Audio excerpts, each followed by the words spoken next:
जी doctor साहब मुड़ तो स्वागत है जी तुहाडा अज दे इस दिन दे विच प्रवास दे विच और मैनू लगदा हुण अपनी आवाज सही होएगी जी।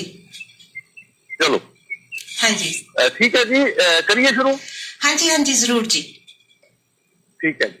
हाँ जी ਤਾਂ ਮੈਂ ਕਹਿ ਰਿਹਾ ਸੀ जी ਕਿ ਹਿਊਮਨ ਬਾਡੀ ਦੇ ਨਾਲ ਇਹੋ ਜਿਹੇ ਜਿਵੇਂ ਆਪਾਂ ਕੋਈ ਵੀ ਪ੍ਰੋਡਕਟ ਖਰੀਦਦੇ ਆ ਤੇ ਉਹਦੇ ਨਾਲ ਮੈਨੂਅਲ ਹੁੰਦਾ ਹੈ ਕਿ ਇੰਸਟਰਕਸ਼ਨ ਮੈਨੂਅਲ ਹੁੰਦਾ ਮੈਨੂਫੈਕਚਰਰ ਵੱਲੋਂ, जी ਜਿਹਦੇ ਤੇ ਦਿੱਤਾ ਹੁੰਦਾ ਕਿ ਇਸ ਚੀਜ਼ ਨੂੰ ਕਿਵੇਂ ਚਲਾਉਣਾ ਹੈ, ਚਾਹੇ ਆਪਾਂ ਗੱਡੀ ਖਰੀਦਦੇ ਆ ਚਾਹੇ ਬਾਈਕ ਖਰੀਦਦੇ ਆ, हाँ जी ਤੇ ਕੁਝ ਇੰਸਟਰਕਸ਼ਨਸ ਹੁੰਦੀਆਂ ਨੇ ਮੈਨੂਫੈਕਚਰਰ ਵੱਲੋਂ ਦਿੱਤੀਆਂ ਹੋਈਆਂ। हाँ जी ਹਿਊਮਨ ਬਾਡੀ ਦੇ ਨਾਲ ਮਨੁੱਖੀ ਸਰੀਰ ਨਾਲ ਇਦਾਂ ਦਾ ਕੋਈ ਇੰਤਜ਼ਾਮ ਕੁਦਰਤ ਵੱਲੋਂ ਨਹੀਂ ਕੀਤਾ ਗਿਆ ਤੇ ਸਾਨੂੰ ਪਤਾ ਹੋਵੇ ਕਿ ਅਸੀਂ ਕੀ ਖਾਣਾ ਹੈ, ਕਿਵੇਂ ਖਾਣਾ ਹੈ।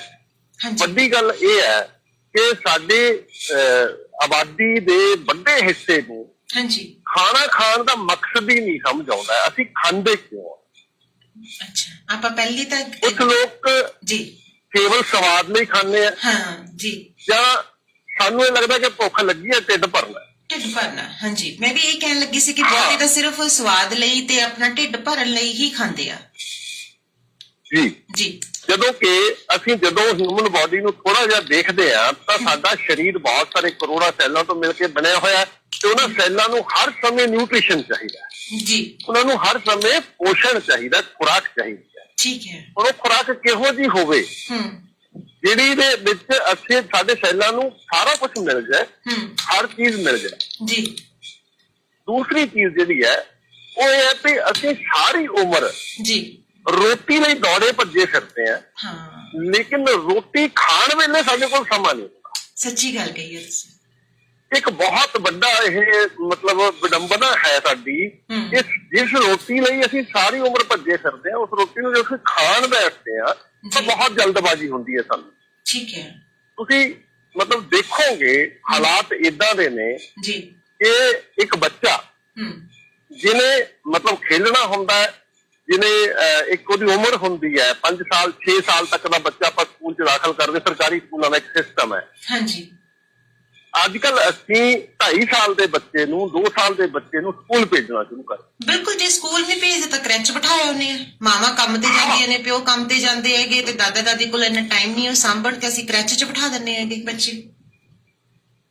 ਮਤਲਬ ਸਾਡੇ ਲਾਈਫ ਸਟਾਈਲ ਨੂੰ, ਬੱਚੇ ਦੇ ਲਾਈਫ ਸਟਾਈਲ ਨੂੰ ਵਿਗਾੜਨ 'ਚ ਸਭ ਤੋਂ ਪਹਿਲਾ ਰੋਲ ਉਹਦੀ ਮਾਂ ਦਾ ਬਣ ਜਾਂਦਾ ਹੈ।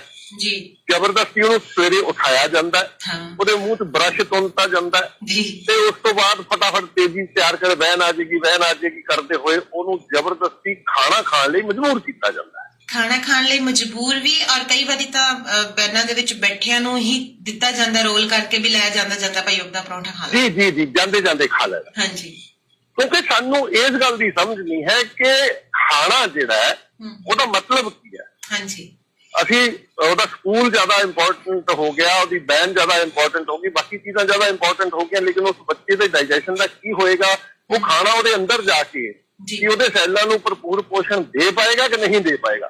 ਜੀ ਇੱਛਾ ਦੇ ਵਿਰੁੱਧ ਖਾਧਾ ਹੋਇਆ ਖਾਣਾ ਕਦੀ ਵੀ ਤੁਹਾਡੇ ਸਰੀਰ ਨੂੰ ਲਾਭ ਨਹੀਂ ਦੇ ਸਕਦਾ। ਜੀ ਤੇ ਇੱਥੋਂ ਹੀ ਸਾਡੇ ਡਾਈਜੈਸ਼ਨ ਦੀ ਦਿੱਕਤ ਆ ਜਾਂਦੀ ਹੈ। ਤੁਸੀਂ ਅਗਰ ਆਪਾਂ ਅਗਲੇ ਸੈਗਮੈਂਟ ਦੇ ਵਿੱਚ ਗੱਲਾਂ ਕਰਾਂਗੇ, ਡਾਇਬਟੀਜ਼ ਤੇ ਵੀ ਕਰਾਂਗੇ, ਬਲੱਡ ਪ੍ਰੈਸ਼ਰ ਤੇ ਵੀ ਕਰਾਂਗੇ, ਹਾਂਜੀ ਲੇਕਿਨ ਇਹ ਸਾਰੀਆਂ ਸਮੱਸਿਆਵਾਂ ਦੀ ਜੜ ਹੈ ਸਾਡਾ ਡਾਈਜੈਸ਼ਨ, ਸਾਡਾ ਖਾਣਾ। ਜੀ ਸਾਡੀ ਖੁਰਾਕ। ਸਾਡਾ ਖਾਣਾ। ਅਗਰ ਤੁਸੀਂ ਕਿੰਨਾ ਵੀ ਸੋਹਣਾ ਖਾਣਾ ਖਾਂਦੇ ਹੋ, ਜਿੰਨਾ ਵੀ ਚੰਗੀ ਕੁਆਲਿਟੀ ਦਾ ਖਾਣਾ ਖਾਂਦੇ ਹੋ, ਲੇਕਿਨ ਅਗਰ ਉਹ ਚੰਗੀ ਤਰ੍ਹਾਂ ਡਾਈਜੈਸਟ ਨਹੀਂ ਹੁੰਦਾ ਜੀ ਤਾਂ ਉਹ ਬੇਕਾਰ ਹੈ। ਜੀ ਅੱਜ ਸਾਨੂੰ ਇਹ ਗੱਲ ਪੂਰੀ ਤਰ੍ਹਾਂ ਭੁੱਲ ਚੁੱਕੀ ਹੈ ਕਿ ਖਾਣਾ ਹੁੰਦਾ ਕੀ ਹੈ। ਹਾਂਜੀ ਹਰ ਉਹ ਚੀਜ਼ ਜਿਹੜੀ ਖਾਣੇ ਵਰਗੀ ਦਿਖਦੀ ਹੈ ਜ਼ਰੂਰੀ ਨਹੀਂ ਹੈ ਉਹ ਖਾਣਾ ਹੋਵੇ। ਅੱਛਾ ਇੱਕ ਸਿੰਪਲ ਜੀ ਗੱਲ ਜੀ ਸਾਡੇ ਡਾਕਟਰ ਚੌਧਰੀ ਕਿਹਾ ਕਰਦੇ ਨੇ ਕਿ ਤੁਸੀਂ ਇੱਕ ਪੀਜ਼ਾ ਲੈ ਲਓ, ਇੱਕ ਸੇਬ ਲੈ ਲਓ, ਅੱਛਾ ਜ਼ਮੀਨ ਦੇ ਵਿੱਚ ਫੁੱਟ ਲੂੰਗਾ ਟੋਆ ਪੱਟ ਕੇ ਪੀਜ਼ਾ ਵੀ ਦੱਬ ਦਿਓ ਤੇ ਸੇਬ ਵੀ ਦੱਬ ਦਿਓ ਅਲੱਗ-ਅਲੱਗ। ਠੀਕ ਹੈ। ਕੁਛ ਦਿਨਾਂ ਬਾਅਦ ਪੱਟ ਕੇ ਦੇਖੋਗੇ ਤਾਂ ਸੇਬ ਉੱਥੋਂ ਨਹੀਂ ਲੱਭਦਾ, ਉਹਨੂੰ ਕੀੜੇ ਮਕੌੜੇ ਖਾ ਲੈਂਦੇ ਨੇ, ਲੇਕਿਨ ਪੀਜ਼ਾ ਉਵੇਂ ਦਾ ਉਵੇਂ ਪਿਆ ਹੁੰਦਾ ਹੈ। ਜੀ ਮਤਲਬ ਅਸੀਂ ਉਹ ਖਾਣਾ ਖਾ ਰਹੇ ਹਾਂ ਜਿਹਨੂੰ ਕੀੜੇ ਮਕੌੜੇ ਵੀ ਖਾਣਾ ਪਸੰਦ ਨਹੀਂ ਕਰਦੇ। ਜੀ ਇਹ ਸਾਡੇ ਲਈ ਬਹੁਤ ਵੱਡਾ, ਅਸੀਂ ਕਹਿੰਦੇ ਹਾਂ ਜੀ ਬਿਮਾਰੀਆਂ ਨੇ, ਅਸੀਂ ਕਹਿੰਦੇ ਹਾਂ ਜੀ ਤੰਦਰੁਸਤੀ ਨਹੀਂ ਹੈ। ਇਹ ਸਾਨੂੰ ਇਸੇ ਗੱਲ ਦੀ ਸਮਝ ਨਹੀਂ ਆ ਰਹੀ ਕਿ ਕਿਹੜੀ ਚੀਜ਼ ਖਾਣੀ ਹੈ, ਕਿਹੜੀ ਨਹੀਂ ਖਾਣੀ, ਔਰ ਇਹਨੂੰ ਕਿਵੇਂ ਖਾਣਾ ਹੈ। ਤਾਂ ਸਾਡਾ ਸਰੀਰ ਤੰਦਰੁਸਤ ਰਹਿ ਹੀ ਨਹੀਂ ਸਕਦਾ ਜੀ। ਤਾਂ ਅੱਜ ਆਪਾਂ ਇਸ ਗੱਲ ਤੇ ਗੱਲ ਕਰਾਂਗੇ ਕਿ ਕੀ ਖਾਣਾ ਹੈ। ਇਹ ਤਾਂ ਕਾਫੀ ਪਿਛਲੇ ਸੈਗਮੈਂਟ ਵੀ ਉਸ ਤੋਂ ਪਹਿਲੇ ਵੀ ਗੱਲ ਹੋ ਗਈ ਸੀ ਜਦੋਂ ਆਪਾਂ ਕਰੋਨਾ ਤੋਂ ਬਚਣ ਦੀ ਗੱਲ ਕਰਦੇ ਸੀ, ਕਿੱਦਾਂ ਦਾ ਖਾਣਾ ਹੋਣਾ ਚਾਹੀਦਾ ਸਾਡਾ, ਚਾਹੇ ਉਹ ਐਸਿਡਿਟੀ ਦੇ ਬਾਰੇ ਸੀ ਜੀ, ਕਿਵੇਂ ਖਾਣਾ ਚਾਹੀਦਾ, ਅੱਜ ਇਹਦੇ ਤੇ ਗੱਲ ਕਰਾਂਗੇ ਆਪਾਂ। ਠੀਕ ਹੈ। ਔਰ ਮੈਂ ਸਰੋਤਿਆਂ ਨੂੰ ਵੀ ਗੁਜ਼ਾਰਿਸ਼ ਕਰਦੀ ਹਾਂ ਜੋ ਇਸ ਸਮੇਂ ਸਾਨੂੰ ਲਾਈਵ ਪੇਜ ਤੋਂ ਸੁਣ ਰਹੇ ਆ, ਅਸੀਂ ਕਈ ਗਰੁੱਪਸ ਦੇ ਵਿੱਚੋਂ ਲਾਈਵ ਹੁੰਨੇ ਆ ਔਰ ਮੇਰੇ ਨਾਲ ਤੁਸੀਂ WhatsApp ਤੇ ਵੀ ਆਪਣੇ ਸਵਾਲ ਜਵਾਬ ਰੱਖ ਸਕਦੇ ਹੋ। ਨਾਰਮਲੀ ਗੱਲਬਾਤ ਹੁੰਦੀ ਹੈ ਜੀ, ਆਪਾਂ ਰੂਟੀਨ ਦੇ ਵਿੱਚ ਖਾਂਦੇ ਆ, ਕੁਝ ਨਾ ਕੁਝ ਖਾ ਕੇ ਤੁਰਦੇ ਆ ਘਰੋਂ ਔਰ ਸਾਰਾ ਦਿਨ ਅਸੀਂ ਕੁਝ ਨਾ ਕੁਝ ਖਾਂਦੇ ਰਹਿੰਦੇ ਆ ਕਿ ਚਾਹੇ ਅਸੀਂ ਰੋਟੀ ਦੇ ਰੂਪ ਦੇ ਵਿੱਚ ਲੈ ਲਈਏ ਚਾਹੇ ਨਾਰਮਲ ਚੀਜ਼ਾਂ ਦੇ ਰੂਪ ਦੇ ਵਿੱਚ ਲੈ ਲਈਏ। ਤਾਂ ਸਰੋਤਿਓ ਅੱਜ ਸਾਡੀ ਖੁਰਾਕ ਤੇ ਗੱਲਬਾਤ ਹੋਣ ਜਾ ਰਹੀ ਹੈ ਜੀ ਔਰ ਸਾਰੇ ਜਣੇ ਪਲੀਜ਼ ਉਹਨਾਂ ਕੁ ਚਿਰ ਜਿੰਨਾ ਚਿਰ ਸਾਡੇ ਨਾਲ ਡਾਕਟਰ ਸਾਹਿਬ ਇਹਨਾਂ ਗੱਲਾਂ ਦੇ ਵਿੱਚ ਨੇ ਆਪਣੀਆਂ ਅਗਰ ਛੋਟੇ ਛੋਟੇ ਕੋਈ ਗੱਲਬਾਤ ਸ਼ੇਅਰ ਕਰਨੀ ਹੈ ਤੁਸੀਂ ਮੈਨੂੰ ਮੈਸੇਜ ਕਰ ਸਕਦੇ ਹੋ WhatsApp ਤੇ, WhatsApp ਕਾਲ ਤੇ। ਤਾਂ ਜੇ ਆਉਂਗੇ ਤਾਂ ਫਿਰ ਥੋੜੀ ਜਿਹੀ ਮੈਨੂੰ ਟਾਈਮ ਦੀ ਸ਼ਾਰਟੇਜ ਹੁੰਦੀ ਹੈ ਜੀ, ਤੁਸੀਂ ਮੈਨੂੰ WhatsApp ਕਰ ਦਿਓ ਜੀ 9530760134 ਤੇ, ਜਾਂ ਫਿਰ ਤੁਸੀਂ ਪੇਜ ਤੇ ਵੀ ਮੇਰੇ ਨਾਲ ਲਾਈਵ ਹੋ, ਤੁਸੀਂ ਮੈਨੂੰ ਪ੍ਰਵਾਸ ਦੇ ਪੇਜ ਤੋਂ ਵੀ ਕਮੈਂਟ ਕਰ ਸਕਦੇ ਹੋ। ਹਾਂਜੀ ਡਾਕਟਰ ਸਾਹਿਬ। ਮਤਲਬ ਸਾਡੀਆਂ ਜਿਹੜੀਆਂ ਅੱਧੀਆਂ ਬਿਮਾਰੀਆਂ ਨੇ ਹਾਂਜੀ, ਉਹ ਅਗਰ ਅਸੀਂ ਖਾਣ ਦਾ ਤਰੀਕਾ ਸਹੀ ਕਰ ਲੈਂਦੇ ਆ ਜੀ, ਤਾਂ ਉਹਦੇ ਨਾਲ ਹੀ ਠੀਕ ਹੋ ਜਾਂਦੀਆਂ ਨੇ, ਕੁਛ ਕਰਨ ਦੀ ਜ਼ਰੂਰਤ ਨਹੀਂ ਹੋ। ਠੀਕ ਹੈ। ਤਰੀਕੇ ਤੋਂ ਭਾਵ ਇਹ ਹੈ ਕਿ ਸਾਨੂੰ ਸਮਝਣਾ ਹੋਊਗਾ ਸਾਡਾ ਡਾਈਜੈਸ਼ਨ ਸਿਸਟਮ ਕਿਵੇਂ ਕੰਮ ਕਰਦਾ, ਸਾਡਾ ਪਾਚਨ ਸਿਸਟਮ ਕਿਵੇਂ ਕੰਮ ਕਰਦਾ ਹੈ। ਜੀ, ਅਸੀਂ ਖਾਣਾ ਮੂੰਹ ਚ ਪਾਉਂਦੇ ਆ, ਮੂੰਹ ਚ ਪਾਉਣ ਤੋਂ ਬਾਅਦ ਉਹਨੂੰ ਚਬਾਉਂਦੇ ਆ। ਚਬਾਉਣੇ, ਜੀ ਬਿਲਕੁਲ। ਖਾਣੇ ਨੂੰ ਚਬਾਉਣਾ ਤੇ ਸਾਡੇ ਸਲਾਈਵਾ ਦਾ ਉਹਦੇ ਚ ਮਿਕਸ ਹੋਣਾ, ਜੀ, ਸਾਡੀ ਲਾਰ ਹੈ ਜਿਹੜੀ ਮੂੰਹ ਦੇ ਵਿੱਚ ਉਹਦਾ ਮਿਕਸ ਹੋਣਾ, ਜੀ, ਇਹ ਡਾਈਜੈਸ਼ਨ ਦਾ ਇੱਕ ਮੇਜਰ ਪਾਰਟ ਹੈ। ਜੀ, ਜਿਹੜਾ ਕਿ ਅਸੀਂ ਇਹਨੂੰ ਕਦੀ ਧਿਆਨ ਨਹੀਂ ਦਿੰਦੇ, ਨਾ ਹੀ ਸਾਨੂੰ ਕੋਈ ਸਿਖਾਉਂਦਾ ਹੈ ਤੇ ਨਾ ਹੀ ਅਸੀਂ ਇਸ ਗੱਲ ਨੂੰ। ਸਿਆਣੇ ਕਹਿੰਦੇ ਹੁੰਦੇ ਸੀ ਕਿ ਖਾਣਾ 32 ਵਾਰ ਚੱਬ ਕੇ ਖਾਓ, ਜਿੰਨੇ ਮੂੰਹ ਚ ਦੰਦ ਹੈ 19 ਵਾਰ ਚੱਬ ਕੇ ਖਾਓ। ਅੱਛਾ, ਤੇ ਅਸੀਂ ਕਦੇ ਗੌਰ ਹੀ ਨਹੀਂ ਕੀਤਾ ਵੀ ਅਸੀਂ ਕਦੇ ਧਿਆਨ ਹੀ ਨਹੀਂ ਕੀਤਾ ਵੀ ਅਸੀਂ ਕਿੰਨੇ ਵਾਰ ਚੱਬਦੇ ਹਾਂ। ਮੈਨੂੰ ਲੱਗਦਾ 5 ਤੋਂ 7 ਤੋਂ ਵੱਧ ਕੋਈ ਨਹੀਂ ਚੱਬਦਾ ਹੋਏਗਾ, ਕੋਈ ਉਹ ਹੋਏਗਾ ਜਿਹੜਾ ਇੰਨੀ ਟਾਈਮ ਚੱਬਦਾ ਹੋਏਗਾ। ਨਹੀਂ, 2-3 ਬਾਈਟ ਦੇ ਵਿੱਚ ਹੀ ਬੁਰਕੀ ਅੰਦਰ ਜਾਂਦੀ ਆ। ਤੁਸੀਂ ਇਹ ਨੋਟ ਕਰੋਗੇ ਕਿ ਮੈਕਸਿਮਮ ਲੋਕ ਜੀ ਖਾਣੇ ਦੇ ਨਾਲ ਪਾਣੀ ਪੀਂਦੇ ਨੇ, ਮੈਕਸਿਮਮ ਪੀਂਦੇ ਆ ਜੀ, ਕੋਈ ਮੁੱਕਰਦੇ ਨਹੀਂ ਹੈਗੇ। ਕੱਚੀ ਲੱਸੀ ਵੀ ਬਣਾ ਲਈ ਦੀ ਹੈ, ਪੀਂਦੇ ਆ। ਕਾਰਨ ਇਹੀ ਹੈ ਜੀ, ਉਹਦੀ ਵਜ੍ਹਾ ਇਹੀ ਹੈ ਕਿ ਖਾਣਾ ਅੰਦਰ ਜਾਂਦਾ ਨਹੀਂ ਹੈ, ਅਸੀਂ ਜ਼ਬਰਦਸਤੀ ਉਹਨੂੰ ਨਿਕਲਦੇ ਆ ਜੀ। ਖਾਣੇ ਦੇ ਨਾਲ ਪਾਣੀ ਪੀਣ ਦਾ ਜਾਂ ਕੋਈ ਵੀ ਲਿਕੁਇਡ ਲੈਣ ਦਾ ਮਤਲਬ ਇਹ ਹੈ ਕਿ ਖਾਣਾ ਅੰਦਰ ਧੱਕਦੇ ਆ ਅਸੀਂ ਉਸ ਪਾਣੀ ਦੇ ਸਹਾਰੇ।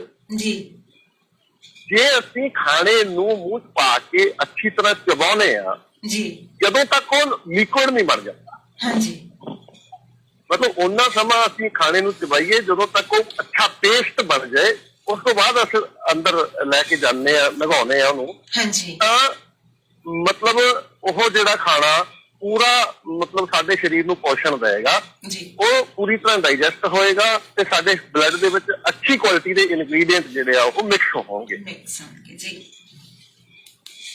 ਹੁਣ ਬਹੁਤੇ ਲੋਕਾਂ ਨੂੰ ਤਾਂ ਇਹ ਸਿਸਟਮ ਹੀ ਨਹੀਂ ਪਤਾ ਕੀ ਹੈ। ਮਤਲਬ ਸਾਨੂੰ ਤਾਂ ਇਹ ਲੱਗਦਾ ਹੈ ਵੀ ਭੁੱਖ ਲੱਗੀ ਸੀ, ਖਾਣਾ ਖਾ ਲਿਆ, ਭੁੱਖ ਮਿਟ ਗਈ, ਬਸ ਹੁਣ ਦੁਬਾਰਾ ਲੱਗੇਗੀ ਫਿਰ ਖਾਵਾਂਗੇ। ਸਹੀ ਗੱਲ ਹੈ। ਮੈਂ ਥੋੜਾ ਜਿਹਾ ਇਹਦੇ ਬਾਰੇ ਜ਼ਿਕਰ ਕਰਨਾ ਚਾਹੁੰਦਾ ਕਿ ਸਾਡੇ ਸਰੀਰ ਦੇ ਵਿੱਚ ਕਰੋੜਾਂ ਸੈੱਲ ਨੇ, ਉਹਨਾਂ ਸੈੱਲਾਂ ਤੱਕ ਖਾਣਾ ਪਹੁੰਚਾਉਣ ਲਈ ਖੂਨ ਦੀਆਂ ਨਾੜੀਆਂ ਦਾ ਜਾਲ ਵਿਛਿਆ ਹੋਇਆ ਜੀ। ਮਤਲਬ ਹਰ ਸੈੱਲ ਦੇ, ਜਿਵੇਂ ਸਾਡੇ ਹਰ ਘਰ ਦੇ ਮੂਹਰੇ ਇੱਕ ਗਲੀ ਹੁੰਦੀ ਹੈ, ਉਹ ਗਲੀ ਅੱਗੇ ਕਿਸੇ ਵੱਡੀ ਸੜਕ ਨਾਲ ਜੁੜੀ ਹੁੰਦੀ ਹੈ, ਉਹ ਫਿਰ ਕਿਸੇ ਵੱਡੀ ਸੜਕ ਨਾਲ ਜੁੜੀ ਹੁੰਦੀ ਹੈ, ਉੱਥੋਂ ਟਰਾਂਸਪੋਰਟ ਸਿਸਟਮ ਰਾਹੀਂ ਰਾਸ਼ਨ ਆਉਂਦਾ ਹੈ, ਸਾਡੇ ਖਾਣ ਪੀਣ ਵਾਲੀਆਂ ਵਸਤਾਂ ਆਉਂਦੀਆਂ ਨੇ। ਗਲੀ ਤੇ ਬਾਹਰ ਕੋਈ ਸਬਜ਼ੀ ਵਾਲਾ ਆਉਂਦਾ ਵੇਚਣ, ਦੁੱਧ ਵਾਲਾ ਆਉਂਦਾ, ਅਸੀਂ ਉੱਥੋਂ ਲੈਂਦੇ ਹਾਂ। ਮਤਲਬ ਇਵੇਂ ਹੀ ਸਾਡੇ ਸੈੱਲ ਦੇ ਹਰ ਸੈੱਲ ਦੇ ਨੇੜੇ ਇੱਕ ਗਲੀ ਹੈ, ਖੂਨ ਦੀ ਨਾੜੀ ਹੈ, ਤੇ ਖੂਨ ਹੀ ਇੱਕੋ ਇੱਕ ਜ਼ਰੀਆ ਹੈ ਸਾਡੇ ਸੈੱਲ ਤੱਕ ਖੁਰਾਕ ਨੂੰ ਪਹੁੰਚਾਉਣ ਦਾ। ਉਹ ਬਲੱਡ ਸਾਡਾ ਜੋ ਖਾਣਾ ਅਸੀਂ ਖਾਂਦੇ ਆ ਹਜਮ ਹੁੰਦਾ, ਉਹਦੇ ਜਿਹੜੇ ਜ਼ਰੂਰੀ ਇਨਗਰੀਡੀਐਂਟ ਨੇ ਉਹ ਬਲੱਡ ਦੇ ਵਿੱਚ ਮਿਕਸ ਹੋ ਜਾਂਦੇ ਨੇ ਤੇ ਉਹ ਬਲੱਡ ਫਿਰ ਸਰਕੂਲੇਟ ਕਰਦਾ। ਅਗਰ ਸਾਡਾ ਬਲੱਡ ਸਰਕੂਲੇਟ ਨਹੀਂ ਕਰੇਗਾ ਤਾਂ ਖਾਣਾ ਸੈੱਲਾਂ ਤੱਕ ਨਹੀਂ ਪਹੁੰਚ ਸਕਦਾ। ਤੁਹਾਡੇ ਘਰ ਦੇ ਬਾਹਰ ਮੇਨ ਰੋਡ ਦੇ ਉੱਤੇ ਅਗਰ ਟਰੱਕ ਰਾਸ਼ਨ ਦੇ ਭਰੇ ਹੋਏ ਖੜੇ ਨੇ, ਉਹ ਮੂਵ ਨਹੀਂ ਕਰ ਰਹੇ ਤਾਂ ਰਾਸ਼ਨ ਤੁਹਾਡੇ ਤੱਕ ਨਹੀਂ ਪਹੁੰਚ ਸਕਦਾ। ਸਹੀ ਗੱਲ। ਤਾਂ ਇਹੀ ਇੱਕ ਜ਼ਰੀਆ ਹੈ ਸਾਡੇ ਸੈੱਲਾਂ ਨੂੰ ਪੋਸ਼ਣ ਦੇਣ ਦਾ। ਤੇ ਉਸ ਬਲੱਡ ਦੇ ਵਿੱਚ ਜਿਹੜੇ ਇਨਗਰੀਡੀਐਂਟ ਘੁਲ ਰਹੇ ਨੇ, ਐਂਟਰ ਹੋ ਰਹੇ ਨੇ ਉਹਨਾਂ ਦੀ ਕੁਆਲਿਟੀ ਕਿਹੋ ਜਿਹੀ ਹੈ ਤੇ ਇਨਗਰੀਡੀਐਂਟ ਕੀ ਨੇ, ਇਹ ਤੈਅ ਕਰੇਗਾ ਕਿ ਸਾਡਾ ਸਰੀਰ ਕਿੰਨਾ ਤੰਦਰੁਸਤ ਰਹੇਗਾ। ਜੀ, ਔਰ ਇੱਕ ਵਧੀਆ ਜਿਵੇਂ ਕਹਿੰਦੇ ਜਨਰਲ ਨੌਲੇਜ ਦਾ ਇੱਕ ਸਵਾਲ ਵੀ ਹੈ ਮੇਰੇ ਕੋਲ। ਇੰਦਰਜੀਤ ਸਿੰਘ ਆਪਣੇ ਆਸਟ੍ਰੇਲੀਆ ਤੋਂ ਸੁਣਦੇ ਆ ਜੀ ਪ੍ਰੋਗਰਾਮ, ਉਹਨਾਂ ਨੇ ਲਿਖਿਆ ਕਹਿੰਦੇ ਫਰਾਂਸ ਦੇ ਵਿੱਚ ਨਾ ਲੋਕ ਅੱਧਾ ਘੰਟਾ ਲਾਉਂਦੇ ਆ ਖਾਣਾ ਖਾਣ ਦੇ ਲਈ, ਘੱਟੋ ਘੱਟ, ਵੱਧ ਤੋਂ ਵੱਧ ਤਾਂ ਜਿੰਨਾ ਮਰਜ਼ੀ ਲੱਗ ਜੇ, ਘੱਟੋ ਘੱਟ ਅੱਧਾ ਘੰਟਾ ਉਹ ਉਹਨਾਂ ਨੇ ਲਾਉਣਾ ਹੀ ਲਾਉਣਾ ਹੈ ਆਪਣੀ ਰੋਟੀ ਖਾਣ ਦੇ ਵਿੱਚ। ਤੇ ਇਹੀ ਰੂਲ ਹੈ ਜੀ। ਅਸੀਂ ਸਾਡਾ ਜਿਹੜਾ ਟ੍ਰੀਟਮੈਂਟ ਦਾ ਸਿਸਟਮ ਹੈ ਉਹਦੇ 'ਚ ਇਹ ਹੈ ਕਿ ਇੱਕ ਮੀਲ ਜਿਹੜਾ ਤੁਹਾਡਾ ਅੱਧੇ ਘੰਟੇ 'ਚ ਫਿਨਿਸ਼ ਹੋਣਾ ਚਾਹੀਦਾ। ਇੱਕ ਖਾਣਾ ਜਿਹੜਾ, ਚਾਹੇ ਉਹ ਤੁਸੀਂ ਬ੍ਰੇਕਫਾਸਟ ਕਰਦੇ ਹੋ ਚਾਹੇ ਲੰਚ ਕਰਦੇ ਹੋ, ਅੱਧਾ ਘੰਟਾ ਜਿਹੜਾ ਉਹਨੂੰ ਘੱਟੋ ਘੱਟ ਲੱਗਣਾ ਚਾਹੀਦਾ। ਤਾਂ ਹੀ ਉਹ ਖਾਣਾ ਅੱਛੇ ਪ੍ਰੋਪਰਲੀ ਡਾਈਜੈਸਟ ਹੋ ਪਾਏਗਾ, ਤਾਂ ਹੀ ਉਹ ਇਨਗਰੀਡੀਐਂਟ ਸਾਡੇ ਬਲੱਡ ਜਾਣਗੇ ਜਿਹੜੇ ਸਾਡੇ ਸੈੱਲਾਂ ਨੂੰ ਜ਼ਰੂਰਤ ਹੈ ਜਿਨ੍ਹਾਂ ਦੀ। ਕਿਉਂਕਿ ਬਿਮਾਰੀ ਆਪਾਂ ਨੂੰ ਕੀ ਲੱਗਦਾ ਹੈ, ਜੇ ਅਗਰ ਜੀ ਵਿਟਾਮਿਨ ਘੱਟ ਹੈ ਤਾਂ ਵਿਟਾਮਿਨ ਦੀ ਗੋਲੀ ਖਾ ਲਓ, ਅਗਰ ਆਇਰਨ ਘੱਟ ਹੈ ਆਇਰਨ ਦੀ ਗੋਲੀ ਖਾ ਲਓ। ਜੀ ਸਹੀ ਗੱਲ ਹੈ। ਬਿਮਾਰੀ ਕਿਸੇ ਗੋਲੀ ਦੀ ਡੈਫੀਸ਼ੀਐਂਸੀ ਕਰਕੇ ਨਹੀਂ ਲੱਗਦੀ, ਕਿਸੇ ਦਵਾਈ ਦੀ ਡੈਫੀਸ਼ੀਐਂਸੀ ਕਰਕੇ ਬਿਮਾਰੀ ਨਹੀਂ ਆਉਂਦੀ ਜੀ। ਬਿਮਾਰੀ ਆਉਂਦੀ ਹੈ ਉਹ ਨੈਚੁਰਲ ਇਨਗਰੀਡੀਐਂਟ ਜਿਹੜੇ ਚਾਹੀਦੇ ਨੇ ਸਾਡੇ ਸੈੱਲਾਂ ਨੂੰ, ਉਹਨਾਂ ਦੀ ਕਮੀ ਜਦੋਂ ਆਉਂਦੀ, ਜਾਂ ਤਾਂ ਉਹਨਾਂ ਦੀ ਕੁਆਲਿਟੀ ਪੂਰੀ ਹੋ ਜਾਂਦੀ ਹੈ, ਮਾੜੀ ਹੁੰਦੀ ਹੈ, ਜਾਂ ਉਹਨਾਂ ਦੀ ਕਮੀ ਆ ਜਾਂਦੀ ਹੈ ਜੀ, ਤਾਂ ਹੀ ਸਾਡਾ ਸਰੀਰ ਬਿਮਾਰ ਹੁੰਦਾ ਹੈ। ਤੇ ਮੈਂ ਆਪਣੀ ਗੱਲ ਕਰੀਏ ਨਾਰਮਲੀ, ਮੈਂ ਆਪਣੀ ਗੱਲ ਕਰਾਂ ਜੀ, ਡਿਊਟੀ ਨੂੰ ਇੰਨੀ ਭੱਜ ਦੌੜ ਹੁੰਦੀ ਹੈ ਸਵੇਰੇ, ਤੇ ਕਈ 2 ਮਿੰਟ ਦਾ ਟਾਈਮ ਮਿਲ ਗਿਆ, 5 ਮਿੰਟ ਦਾ ਟਾਈਮ ਮਿਲ ਗਿਆ, ਉੱਥੋਂ ਵਿੱਚੋਂ ਆਪਣੀ ਇੱਕ ਪਰੌਂਠੀ ਜਿਹੜੀ ਖਾ ਲਈ, ਤੁਰੇ ਫਿਰਦੇ ਕਹਿ ਸਕਦੇ ਹਾਂ ਵੀ ਅਸੀਂ ਤਾਂ ਇਹੋ ਜਿਹੇ ਹਾਂ ਕਿ ਤੁਰੇ ਫਿਰਦੇ ਆਪਣੀ ਰੋਟੀ ਨਿਬੇੜ ਲੈਂਦੇ ਆ ਜੀ। ਇਹ ਸਭ ਤੋਂ ਗਲਤ ਚੀਜ਼ ਹੈ, ਕਿਉਂਕਿ ਅਸੀਂ ਦੇਖੋ ਖਾਣੇ ਨੇ ਕਮਾਉਣੇ ਤੇ ਖਾਣੇ ਤੇ ਖਰਚਾ ਕੀਤਾ ਹੁੰਦਾ, ਬਿਲਕੁਲ ਜੀ, ਉਹਨੂੰ ਪਕਾਇਆ ਹੁੰਦਾ, ਉਹਨੂੰ ਮਿਹਨਤ ਕੀਤੀ ਹੁੰਦੀ ਹੈ, ਉਹਨੂੰ ਖਰੀਦਿਆ ਹੁੰਦਾ, ਲੇਕਿਨ ਅਸੀਂ ਪੇਟ 'ਚ ਸੁੱਟਣ ਵੇਲੇ ਜਲਦਬਾਜ਼ੀ ਕਰਦੇ ਹਾਂ ਤੇ ਉਸ ਖਾਣੇ ਦਾ ਕੋਈ ਮਤਲਬ ਨਹੀਂ ਹੈ, ਕੋਈ ਲਾਭ ਨਹੀਂ ਹੋ ਸਕਦਾ। ਮਿੰਟ ਲਾ ਦਿੰਦੇ ਆ ਅਸੀਂ ਤਾਂ, ਮਿੰਟਾਂ ਸਕਿੰਟਾਂ 'ਚ ਨਿਬੇੜ ਦਿੰਦੇ ਆ ਆਪਣਾ ਖਾਣਾ ਪਾਣਾ ਸਭ ਜੀ। ਤੇ ਇਸ ਗੱਲ ਨੂੰ ਨਿਯਮ ਬਣਾਵਾਂਗੇ, ਕਿਉਂਕਿ ਅਸਲ 'ਚ ਮੇਰਾ ਕੰਮ ਹੀ ਲਾਈਫ ਸਟਾਈਲ ਐਜੂਕੇਟਰ ਦਾ ਕਰਦਾ। ਮੈਂ ਲੋਕਾਂ ਨੂੰ ਇਹ ਸਿਖਾਉਣਾ ਹੈ ਕਿ ਕਿਹੋ ਜਿਹਾ ਲਾਈਫ ਸਟਾਈਲ ਤੁਹਾਡਾ ਹੋਵੇ ਤਾਂ ਕਿ ਤੁਸੀਂ ਜ਼ਿੰਦਗੀ ਭਰ ਕਿਸੇ ਡਾਕਟਰ ਕੋਲ ਨਾ ਜਾਣਾ ਪਵੇ ਜੀ। ਤਾਂ ਉਹਦੇ ਵਿੱਚ ਪਹਿਲੀ ਚੀਜ਼ ਇਹ ਹੈ ਕਿ ਖਾਣਾ ਖਾਣ ਲਈ ਪ੍ਰੋਪਰ ਸਮਾਂ ਚਾਹੀਦਾ, ਤੁਹਾਨੂੰ ਅੱਧਾ ਘੰਟਾ ਖਾਣੇ ਲਈ ਤੁਹਾਡਾ ਲੱਗਣਾ ਚਾਹੀਦਾ। ਹੁਣ ਇੱਥੇ ਬਹਾਨੇ ਹੋ ਸਕਦੇ ਨੇ, ਨਹੀਂ ਜੀ ਮੇਰੇ ਕੋਲ ਟਾਈਮ ਹੀ ਨਹੀਂ ਹੁੰਦਾ, ਦਫ਼ਤਰ ਜਾਣ ਦੀ ਦੇਰ ਹੁੰਦੀ ਹੈ, ਅੱਧਾ ਘੰਟਾ ਪਹਿਲਾਂ ਉੱਠ ਖੜੋ। ਪਰ ਉਦੋਂ ਭੁੱਖ ਨਹੀਂ ਹੁੰਦੀ, ਸਵੇਰੇ ਭੁੱਖ ਨਹੀਂ ਲੱਗਦੀ ਜੀ। ਉੱਠ ਪਹਿਲਾਂ ਖਾ ਲਓ, ਖਾਣਾ ਭੁੱਖ ਲੱਗੀ ਤੇ ਖਾਓ ਜੀ, ਲੇਕਿਨ ਬਾਕੀ ਕੰਮ ਐਡਜਸਟ ਕਰ ਸਕਦੇ ਹੋ ਹਾਂਜੀ, है ना। मतलब असल ये कोई एक्सक्यूज नहीं है, ये कोई बहाना नहीं है कि साडे कोल समा नहीं जी, ਜਾਂ ਸਾਨੂੰ ਭੁੱਖ ਨਹੀਂ ਹੈ, ਜਾਂ ਕੁਝ ਵੀ ਹੈ, ਭੁੱਖ ਨਹੀਂ ਹੈ ਤਾਂ ਉਹਨੂੰ ਨਾਲ ਕੈਰੀ ਕਰ ਲਓ, ਜਦੋਂ ਭੁੱਖ ਹੈ ਉਦੋਂ ਖਾ ਲਓ, ਬਟ ਟਾਈਮ ਦਿਓ, ਹੈ ਨਾ, ਇਹ ਕਹਿ ਸਕਦੇ ਜੀ, ਅੱਧਾ ਘੰਟਾ। ਦੂਸਰੀ ਗੱਲ ਜੀ, ਇੱਕ ਬਹੁਤ ਵੱਡੀ ਆਯੁਰਵੇਦ ਦੇ ਵਿੱਚ ਲੋਕ ਕਹਿੰਦੇ ਨੇ, ਪੁਰਾਣੇ ਗ੍ਰੰਥਾਂ 'ਚ ਵੀ ਲਿਖਿਆ ਹੋਇਆ ਕਿ ਖਾਣਾ ਜਿਹੜਾ ਹੈ ਉਹ ਚੌਕੜੀ ਮਾਰ ਕੇ ਖਾਓ। ਹਾਂ, ਇਹ ਠੀਕ ਹੈ ਜੀ। ਅਸਲ ਕੀ ਹੈ, ਇਹ ਸਾਨੂੰ ਇਹ ਕਈ ਵਾਰ ਲੱਗਦਾ ਵੀ ਐਵੇਂ ਕਹਿੰਦੇ ਨੇ, ਕੋਈ ਖਾਸ ਗੱਲ ਨਹੀਂ ਹੈ ਇਹਦੇ ਜੀ। ਅਸਲ ਚ ਕੀ ਹੈ ਜੀ ਵੀ ਗੁਰਤਵਾ ਖਿੱਚ ਕਰਕੇ ਸਾਡੀ ਧਰਤੀ 'ਚ ਜਿਹੜਾ ਗੁਰਤਵਾਕਰਸ਼ਣ ਹੈ ਉਹਦੇ ਕਰਕੇ ਸਾਡੇ ਬਲੱਡ ਦਾ ਫਲੋ ਜਿਹੜਾ ਹੈ ਉਹ ਪੈਰਾਂ ਵੱਲ ਰਹਿੰਦਾ ਹੈ ਜੀ। ਜ਼ਿਆਦਾ ਮਾਤਰਾ 'ਚ ਬਲੱਡ ਸਾਡਾ ਲੱਤਾਂ 'ਚ ਪੈਰਾਂ 'ਚ ਰਹਿੰਦਾ ਹੈ ਜੀ। ਤੇ ਜਦੋਂ ਅਸੀਂ ਖਾਣਾ ਖਾਂਦੇ ਆ ਉਦੋਂ ਸਾਡੇ ਜਿਹੜੇ ਅੰਗਾਂ ਨੇ ਡਾਈਜੈਸ਼ਨ ਦੇ ਵਿੱਚ ਰੋਲ ਪਲੇ ਕਰਨਾ ਹੁੰਦਾ, ਉਹਨਾਂ ਅੰਗਾਂ ਦੇ ਸੈੱਲਾਂ ਨੂੰ ਜ਼ਿਆਦਾ ਖੁਰਾਕ ਦੀ ਲੋੜ ਹੁੰਦੀ। ਠੀਕ ਹੈ ਜੀ। ਉਹ ਖੁਰਾਕ ਉਹਨਾਂ ਨੂੰ ਕਿੱਥੋਂ ਮਿਲਦੀ? ਬਲੱਡ ਤੋਂ। ਤੇ ਜਦੋਂ ਅਸੀਂ ਚੌਕੜੀ ਮਾਰ ਕੇ ਬੈਠਦੇ ਆ ਤਾਂ ਸਾਡੇ ਬਲੱਡ ਦਾ ਫਲੋ ਪੇਟ ਦੇ ਏਰੀਏ 'ਚ ਸਫੀਸ਼ੀਐਂਟ ਹੋ ਜਾਂਦਾ ਜੀ ਜੀ, ਪਹੁੰਚ ਜਾਂਦਾ ਜੀ, ਠੀਕ ਹੈ। ਲੇਕਿਨ ਜਦੋਂ ਅਸੀਂ ਲੱਤਾਂ ਲਮਕਾ ਕੇ ਖਾਂਦੇ ਆ ਤਾਂ ਬਲੱਡ ਦਾ ਫਲੋ ਜਿਹੜਾ ਉਹ ਲੱਤਾਂ 'ਚ ਜ਼ਿਆਦਾ ਰਹਿੰਦਾ, ਸਾਡੇ ਡਾਈਜੈਸ਼ਨ ਵਾਲੇ ਜਿਹੜੇ ਆਰਗਨ ਨੇ ਉਹਨਾਂ ਦੇ ਸੈੱਲਾਂ ਨੂੰ ਪ੍ਰੋਪਰ ਫੂਡ ਨਹੀਂ ਮਿਲਦਾ ਜੀ, ਜਿਹਦੇ ਕਰਕੇ ਉਹ ਪ੍ਰੋਪਰ ਡਾਈਜੈਸ਼ਨ ਨਹੀਂ ਕਰ ਪਾਉਂਦੇ ਜੀ। ਇਹ ਦੂਸਰਾ ਰੂਲ ਹੋ ਗਿਆ ਜੀ ਕਿ ਖਾਣਾ ਜਿਹੜਾ ਉਹ ਜ਼ਮੀਨ ਤੇ ਬੈਠ ਕੇ ਖਾਂਦੇ ਹੋ, ਭਾਵੇਂ ਕੁਰਸੀ ਤੇ ਬੈਠ ਕੇ ਖਾਂਦੇ ਹੋ, ਲੇਕਿਨ ਲੱਤਾਂ ਲਮਕਾ ਕੇ ਨਹੀਂ ਖਾਣਾ, ਚੌਕੜੀ ਮਾਰ ਕੇ। ਜੇ ਡਾਈਨਿੰਗ ਟੇਬਲ ਤੇ ਤੁਹਾਡਾ ਮਜਬੂਰੀ ਕੋਈ ਤਾਂ ਉੱਤੇ ਚੌਕੜੀ ਮਾਰ ਲਓ। ਵੈਸੇ ਤਾਂ ਅੱਜ ਕੱਲ 60-70% ਲੋਕਾਂ ਤੋਂ ਚੌਕੜੀ ਵੱਜਦੀ ਨਹੀਂ। ਮੈਂ ਤਾਂ ਤੁਹਾਨੂੰ ਇਹੀ ਸਵਾਲ ਕਰਨ ਲੱਗੀ ਸੀ ਵੀ ਤੁਸੀਂ ਤਾਂ ਹੁਣ ਕਹਿਤਾ ਵੀ ਚੌਕੜੀ ਮਾਰ ਕੇ ਬੈਠਣਾ ਹੈਗਾ, ਹਨਾ, ਬਟ ਬਹੁਤੇ ਤਾਂ ਇਹੋ ਜਿਹੇ ਹੋਣਗੇ ਜਿਨ੍ਹਾਂ ਦਾ ਆਪਣਾ ਪੇਟ ਹੀ ਕਾਬੂ 'ਚ ਨਹੀਂ ਆਉਂਦਾ ਤੇ ਚੌਕੜੀ ਵੱਜਦੀ ਨਹੀਂ ਹੈਗੀ, ਉਹਨਾਂ ਨੂੰ ਔਖਾ ਹੋ ਜਾਊਗਾ ਹਾਂ ਨਹੀਂ ਉਹਦਾ ਕੀ ਹੈ ਸਾਹਮਣੇ ਟੇਬਲ ਰੱਖ ਲਓ, ਲੱਤਾਂ ਉਹਦੇ ਉੱਤੇ ਰੱਖ ਲਓ, ਗੱਲ ਤਾਂ ਆਪਾਂ ਉਹਨੂੰ ਬੈਲੈਂਸ ਨੂੰ ਠੀਕ ਕਰਨਾ ਨਾ। ਜੀ ਜੀ ਜੀ ਜੀ ਬਈ ਲੱਤਾਂ ਲਮਕਦੀਆਂ ਨਾ ਰਹਿਣ। जी एक सवाल है जी अपने को ने ये गुरदीप तानी जी लिख रहे हैं और सुन भी रहे हैं अच्छी तरह प्रोग्राम कहते बहुत जानकारी भरपूर है जी। पर कई कहते लोग हफ्ते दे विच एक दिन रोटी नहीं खाते, एक दिन ला लो 2 दिन ला लो भी नहीं खाते, ਅਸੀਂ ਉਹਨੂੰ ਵਰਤ ਦਾ ਰੂਪ ਦੇ ਦਿੰਨੇ ਆ ਹਨਾ ਵੀ ਇਹ ਜ਼ਰੂਰੀ ਹੈ, ਮਤਲਬ ਵਰਤ ਰੱਖਣਾ ਜ਼ਰੂਰੀ ਹੈ। ਇੱਕ ਤਾਂ ਸਾਡੀ ਮਰਿਆਦਾ ਹੁੰਦੀ ਹੈ ਜੀ, ਸਾਡੇ ਰਿਲੀਜੀਅਸ ਦੇ ਵਿੱਚ ਇਹ ਹੁੰਦਾ ਕਿ ਅਸੀਂ ਵਰਤ ਰੱਖਣਾ, ਉਹ ਵੱਖਰੀ ਗੱਲ ਰਹੇਗੀ। ਬਟ ਕਈ ਸ਼ੌਂਕੀਆ ਤੌਰ ਤੇ ਵੀ ਕਹਿ ਦਿੰਦੇ ਵੀ ਰੋਜ਼ ਹੀ ਰੋਟੀ ਖਾਂਦੇ ਆ, ਰੋਜ਼ ਹੀ ਖਾਂਦੇ, ਚਲੋ ਛੱਡੋ ਇੱਕ ਦਿਨ ਥੋੜਾ ਗੈਪ ਪਾਓ। ਥੋੜਾ ਇਹਦੇ ਬਾਰੇ ਵੀ ਜ਼ਰੂਰ ਦੱਸਿਓ ਜੀ। ਜੀ ਮਤਲਬ ਬਹੁਤ ਚੰਗੀ ਚੀਜ਼ ਹੈ ਵਰਤ ਰੱਖਣਾ, ਲੇਕਿਨ ਜਿਸ ਤਰੀਕੇ ਨਾਲ ਅਸੀਂ ਧਾਰਮਿਕ ਐਂਗਲ ਤੋਂ ਜਾਂ ਰਿਵਾਜ ਵਾਲੇ ਵਰਤ ਰੱਖਦੇ ਆ, ਜਿਵੇਂ ਕਰਵਾ ਚੌਥ ਰੱਖਿਆ ਜਾਂਦਾ ਹੈ ਵੀ ਸਵੇਰ ਨੂੰ ਖਾ ਲਿਆ ਚੰਗਾ ਢਿੱਡ ਭਰ ਕੇ, ਫਿਰ ਰਾਤ ਨੂੰ ਚੰਗਾ ਢਿੱਡ ਭਰ ਕੇ ਖਾ ਲਿਆ, ਦਿਨੇ ਕੁਛ ਨਹੀਂ ਖਾਧਾ, ਉਹ ਤਰੀਕਾ ਗਲਤ ਹੈ। ਵਰਤ ਜਿਹੜਾ ਅਸੀਂ ਹਰ ਕੈਂਸਰ ਪੇਸ਼ੈਂਟ ਲਈ ਹਫ਼ਤੇ 'ਚ ਇੱਕ ਵਰਤ ਰეკਮੈਂਡ ਕਰਦੇ ਹਾਂ। ਠੀਕ ਹੈ। ਦੂਸਰਾ ਹੁੰਦਾ ਸਾਡਾ ਖਾਣੇ ਦਾ ਡਿਊਰੇਸ਼ਨ ਜਿਹੜੀ ਹੈ। ਸਾਡੇ ਸਰੀਰ ਦੇ ਅੰਦਰ ਇੱਕ ਸਿਸਟਮ ਹੁੰਦਾ ਜੀ ਜਿਹਨੂੰ ਕਹਿੰਦੇ ਨੇ ਆਟੋਫੇਜੀ ਜੀ। ਉਹ ਸਿਸਟਮ ਕੰਮ ਉਦੋਂ ਕਰਦਾ ਜਦੋਂ ਅਸੀਂ 12 ਘੰਟੇ ਲਈ ਆਪਣੇ ਸਰੀਰ ਨੂੰ ਕੋਈ ਖੁਰਾਕ ਨਹੀਂ ਦਿੰਦੇ ਬਾਹਰੋਂ। ਅੱਛਾ ਠੀਕ ਹੈ। ਤਾਂ ਸਰੀਰ ਨੂੰ ਨਿਊਟ੍ਰੀਸ਼ਨ ਦੀ ਲੋੜ ਹੁੰਦੀ ਹੈ। ਤਾਂ ਬਾਡੀ ਕੀ ਕਰਦੀ ਹੈ, ਬਾਡੀ ਅੰਦਰ ਸਰਚ ਕਰਦੀ ਹੈ, ਜਿੱਥੇ ਕਿਤੇ ਉਹਨੂੰ ਕੋਈ ਟਿਊਮਰ ਮਿਲਦਾ ਹੈ, ਕੋਈ ਸਟੋਨ ਮਿਲਦਾ ਹੈ, ਕੋਈ ਏਦਾਂ ਦੀ ਫਾਲਤੂ ਵੇਸਟੇਜ ਜਮ੍ਹਾਂ ਕੀਤੀ ਹੋਈ ਮਿਲਦੀ ਹੈ, ਉਹਨੂੰ ਤੋੜਨਾ ਸ਼ੁਰੂ ਕਰ ਦੂਗਾ ਜੀ। ਉਹਦੇ ਵਿੱਚੋਂ ਜਿਵੇਂ ਹੁਣ ਇਹ ਵੀ ਆਪਾਂ ਨੂੰ ਲੱਗੇਗਾ ਵੀ ਉਹ ਚ ਨਿਊਟ੍ਰੀਸ਼ਨ ਕਿਵੇਂ ਹੋ ਸਕਦਾ, ਜਿਵੇਂ ਤੁਸੀਂ ਇੱਕ ਐਗਜ਼ਾਮਪਲ ਦੇ ਤੌਰ ਤੇ ਆਪਾਂ ਲੈਂਦੇ ਆ, ਮੰਨ ਲਓ ਤੁਹਾਨੂੰ ਘਰ 'ਚ ਇੱਕ ਕਿੱਲ ਦੀ ਲੋੜ ਪੈਂਦੀ ਹੈ, ਇੱਕ ਕਿੱਲ ਕੈਲੰਡਰ ਟੰਗਣਾ ਹੈ, ਤੁਸੀਂ ਇੱਕ ਕਿੱਲ ਲੱਭਦੇ ਫਿਰਦੇ ਹੋ, ਤੁਸੀਂ ਦੁਕਾਨ ਤੇ ਨਹੀਂ ਜਾਓਗੇ ਜੀ, ਤੁਸੀਂ ਆਪਣੇ ਉਸ ਥਾਂ ਤੇ ਜਾਓਗੇ ਜਿੱਥੇ ਤੁਸੀਂ ਘਰ ਦਾ ਫਾਲਤੂ ਸਮਾਨ ਰੱਖਦੇ ਹੋ। ਠੀਕ ਹੈ। ਉਹਦੇ ਵਿੱਚ ਸਰਚ ਕਰਦੇ ਹੋ, ਤੁਹਾਨੂੰ ਇੱਕ ਦੀ ਕਿੱਲ ਲੱਭ ਜਾਂਦੀ ਹੈ, ਕਿਉਂਕਿ ਕਦੀ ਤੁਸੀਂ ਸਾਂਭ ਕੇ ਰੱਖਿਆ ਹੁੰਦਾ ਉਹ ਸਮਾਨ ਜੀ। ਇਵੇਂ ਸਾਡੀ ਬਾਡੀ ਜਿਹੜੀ ਹੈ ਉਹ ਜਿਹੜੀ ਵੇਸਟੇਜ ਨੂੰ ਅਸੀਂ ਬਾਹਰ ਨਹੀਂ ਨਿਕਲਣ ਦਿੰਦੇ, ਦਵਾਈਆਂ ਖਾ ਕੇ ਅਸੀਂ ਲੂਜ਼ ਮੋਸ਼ਨ ਹੁੰਦੇ ਤਾਂ ਦਵਾਈ ਖਾ ਲੈਂਦੇ ਆ, ਵੋਮਟਿੰਗ ਹੁੰਦੀ ਤਾਂ ਦਵਾਈ ਖਾ ਕੇ ਬੰਦ ਕਰ ਲੈਂਦੇ ਆ, ਨੱਕ ਚੋਂ ਪਾਣੀ ਜਾਂਦਾ ਉਹਨੂੰ ਵੀ ਬੰਦ ਕਰ ਲੈਂਦੇ। ਮਤਲਬ ਸਾਰੀ ਵੇਸਟੇਜ ਕੱਢਣ ਦੇ ਜਿਹੜੇ ਤਰੀਕੇ ਨੇ ਸਰੀਰ ਦੇ, ਉਹਨਾਂ ਨੂੰ ਅਸੀਂ ਦਵਾਈਆਂ ਖਾ ਕੇ ਡਿਸਟਰਬ ਕਰਦੇ ਆ ਜਦੋਂ, ਤਾਂ ਬਾਡੀ ਡਿਸੀਜ਼ਨ ਲੈ ਲੈਂਦੀ ਇਹ ਕਿ ਹੁਣ ਮੈਂ ਵੇਸਟੇਜ ਨੂੰ ਅੰਦਰ ਹੀ ਜਮ੍ਹਾਂ ਕਰੂੰ।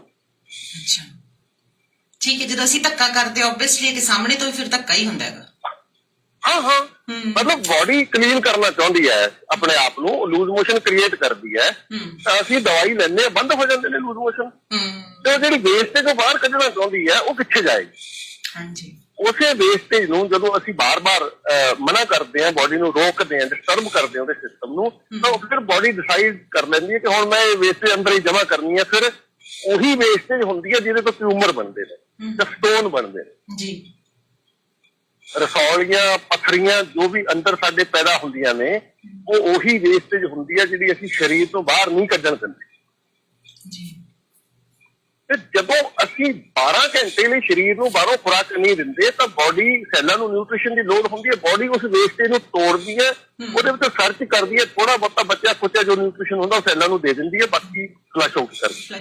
ਬਟ ਇਹ ਉਹੀ ਚੀਜ਼ ਆ ਗਈ ਇੱਥੇ, ਜਿਵੇਂ ਆਪਾਂ ਉਸ ਦਿਨ ਫੀਵਰ ਦਾ ਕਿਹਾ ਸੀ ਕਿ ਬਾਡੀ ਜਦੋਂ ਕੋਈ ਖਤਰਾ ਆਲੇ ਦੁਆਲੇ ਮਹਿਸੂਸ ਕਰਦੀ ਹੈ ਤਾਂ ਉਹ ਤਾਪਮਾਨ ਵਧਾਉਂਦੀ ਆ, ਤਾਂ ਲੂਜ਼ ਮੋਸ਼ਨ ਵੀ ਕੁਝ ਇਸੇ ਸਾਈਡ ਦਾ ਹੋਏਗਾ ਕਿ ਜਦੋਂ ਉਹਨੂੰ ਲੱਗਦਾ ਕਿ ਇਹ ਸਭ ਕਚਰਾ ਹੈ, ਇਸਨੂੰ ਬਾਡੀ ਤੋਂ ਬਾਹਰ ਕੱਢਣਾ, ਤਾਂ ਫਿਰ ਸਾਨੂੰ ਲੂਜ਼ ਮੋਸ਼ਨ ਹੁੰਦੇ ਆ ਤੇ ਅਸੀਂ ਕੀ ਕਰਦੇ ਆ, ਥੱਬਾ ਗੋਲੀਆਂ ਖਾ ਲੈਂਦੇ ਆ। ਹੁਣ ਇੱਕ ਹੋਰ ਹੈ ਸਾਡੇ ਕੋਲੇ ਇੱਕ ਸਵਾਲ, ਇਹ ਵਰਤ ਜਿਹੜਾ ਅਸੀਂ ਕਿਹਾ ਸੀ ਕਿ ਰੋਟੀ ਦਾ ਗੈਪ ਪਾਉਣਾ ਜਾਂ ਵਰਤ ਹੈ, ਇਹਦੇ ਪਿਛਲੀ ਗੱਲ ਆ। ਔਰ ਇੱਕ ਗੱਲ ਹੋਰ ਆਈ ਹੈ ਜੀ, ਕਹਿੰਦੇ ਨਾ ਕਈ ਵਾਰੀ ਏਦਾਂ ਹੁੰਦਾ ਵੀ ਢਿੱਡ ਮੰਗ ਰਿਹਾ ਹੁੰਦਾ ਵੀ ਕੁਝ ਖਾਣ ਨੂੰ ਦੋ ਇਹਨੂੰ, ਬਟ ਜਦੋਂ ਮੂੰਹ ਦੇ ਵਿੱਚ ਕੁਝ ਖਾਣੇ ਆ, ਕੁਝ ਵੀ ਰੋਟੀ ਪਾਉਣੇ ਆ, ਕੁਝ ਵੀ ਖਾਣੇ ਆ, ਤਾਂ ਮੂੰਹ 'ਚ ਹੀ ਫੁੱਲੀ ਜਾਂਦੀ ਹੈ, ਮਤਲਬ ਉਹ ਅੰਦਰ ਜਾਣ ਦਾ ਨਾਮ ਹੀ ਨਹੀਂ ਲੈਂਦੀ। ਔਰ ਫਿਰ ਸਾਨੂੰ ਧੱਕੇ ਨਾਲ, ਜਿਵੇਂ ਤੁਸੀਂ ਕਹਿੰਦੇ ਸੀ ਕਿ ਪਾਣੀ ਪੀਂਦੇ ਹੋ, ਫਿਰ ਉਹ ਹਾਲ ਕਰਨਾ ਪੈਂਦਾ। ਅਸੀਂ ਪਿੰਡਾਂ ਵਾਲੇ ਲੱਸੀ ਪੀ ਲੈਂਦੇ, ਨਾਲ ਕੱਚੀ ਲੱਸੀ ਬਣਾ ਲੈਂਦੇ ਆ ਹਨਾ, ਦੁੱਧ ਵਾਲੀ, ਜਾਂ ਫਿਰ ਪਾਣੀ, ਜਾਂ ਕੋਈ ਜਿਵੇਂ ਕੋਈ ਕੋਕ ਵਗੈਰਾ ਵੀ ਮੈਂ ਬੜੇ ਦੇਖੇ ਹੈਗੇ, ਡਰਿੰਕ ਕੋਲਡ ਡਰਿੰਕ ਤੋਂ ਬਿਨਾਂ ਰੋਟੀ ਹੀ ਨਹੀਂ ਖਾਂਦੇ, ਕਹਿੰਦੇ ਸਾਨੂੰ ਸਵਾਦ ਹੀ ਨਹੀਂ ਲੱਗਦੀ।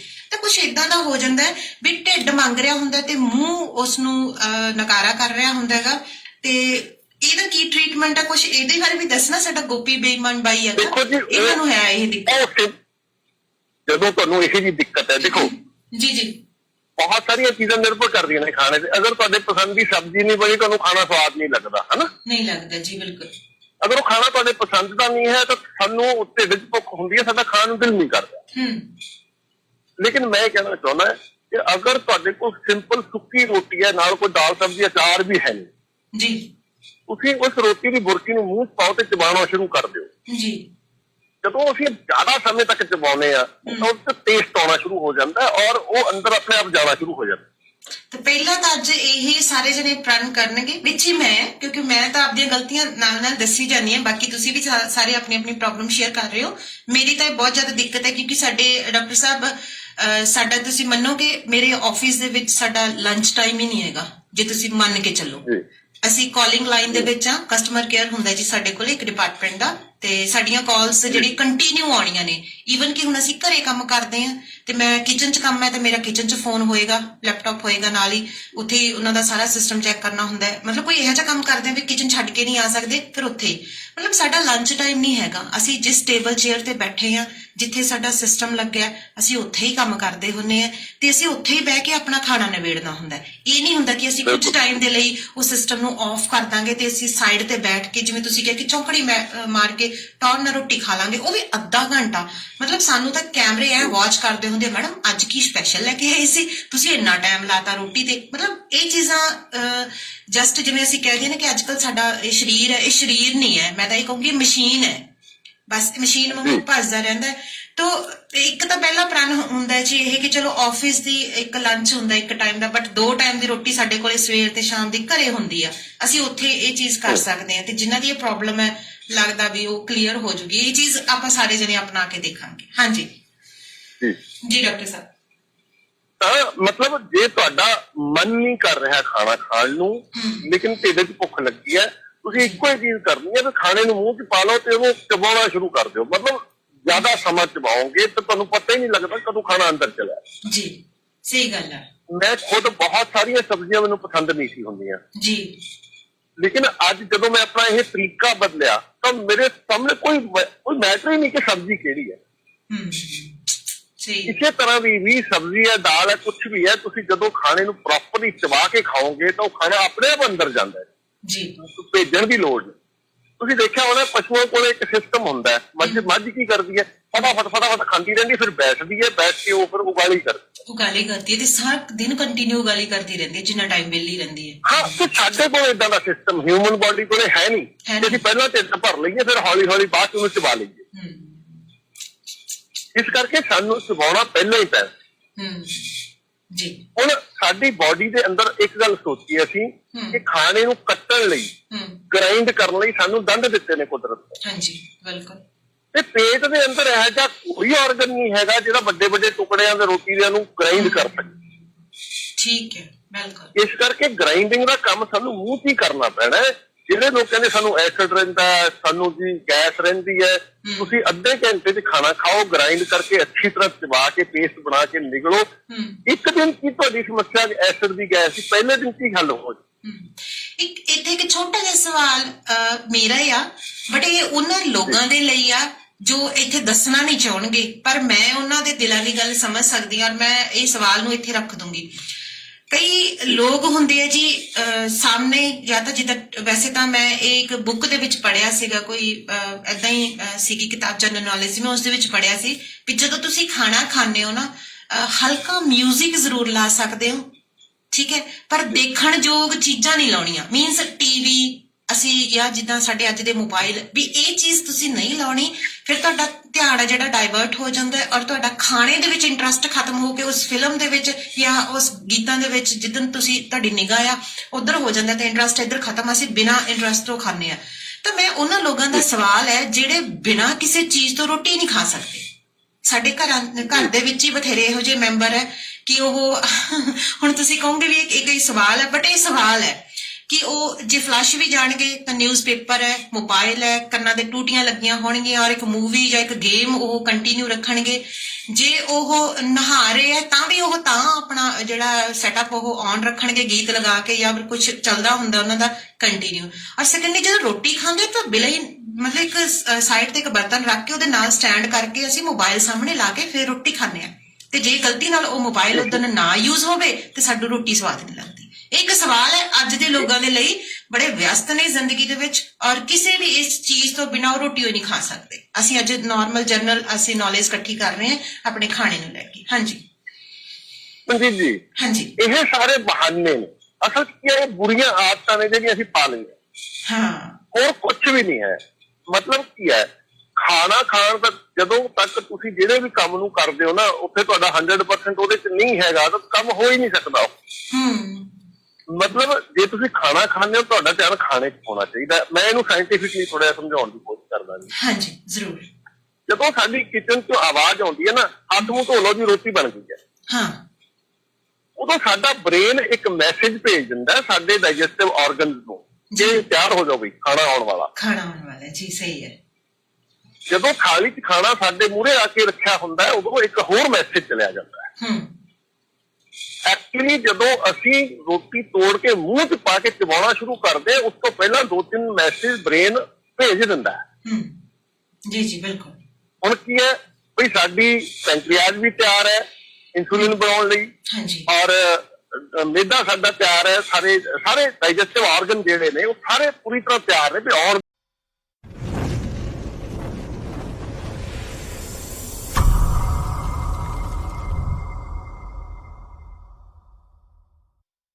ਜੀ ਜੀ ਹਾਂਜੀ, ਤਾਂ ਆਪਾਂ ਗੱਲਬਾਤ ਕਰ ਰਹੇ ਸੀ। ਮੈਂ ਗੱਲ ਕਰ ਜੀ ਜੀ ਹਾਂਜੀ ਕਰ ਮੈਂ ਗੱਲ ਕਰ ਰਿਹਾ ਸੀ ਕਿ ਅਗਰ ਜਿਹੜੀਆਂ ਬੱਚੇ ਵਾਲੀਆਂ ਮਾਵਾਂ ਨੇ, ਮੈਂ ਉਹਨਾਂ ਨੂੰ ਸਲਾਹ ਦੇਣੀ ਚਾਹੁੰਦਾ, ਹਾਂਜੀ, ਅਗਰ ਮਾਂ ਬੱਚੇ ਨੂੰ ਗੋਦੀ 'ਚ ਲੈ ਕੇ ਖਾਣਾ ਖਾ ਰਹੀ ਹੈ, ਹਾਂਜੀ, ਤਦ ਵੀ ਉਹਦਾ ਧਿਆਨ ਡਾਈਵਰਟ ਹੁੰਦਾ ਕਿਉਂਕਿ ਉਹਦਾ ਪੂਰਾ ਧਿਆਨ ਬੱਚੇ 'ਚ ਹੁੰਦਾ। ਬਿਲਕੁਲ।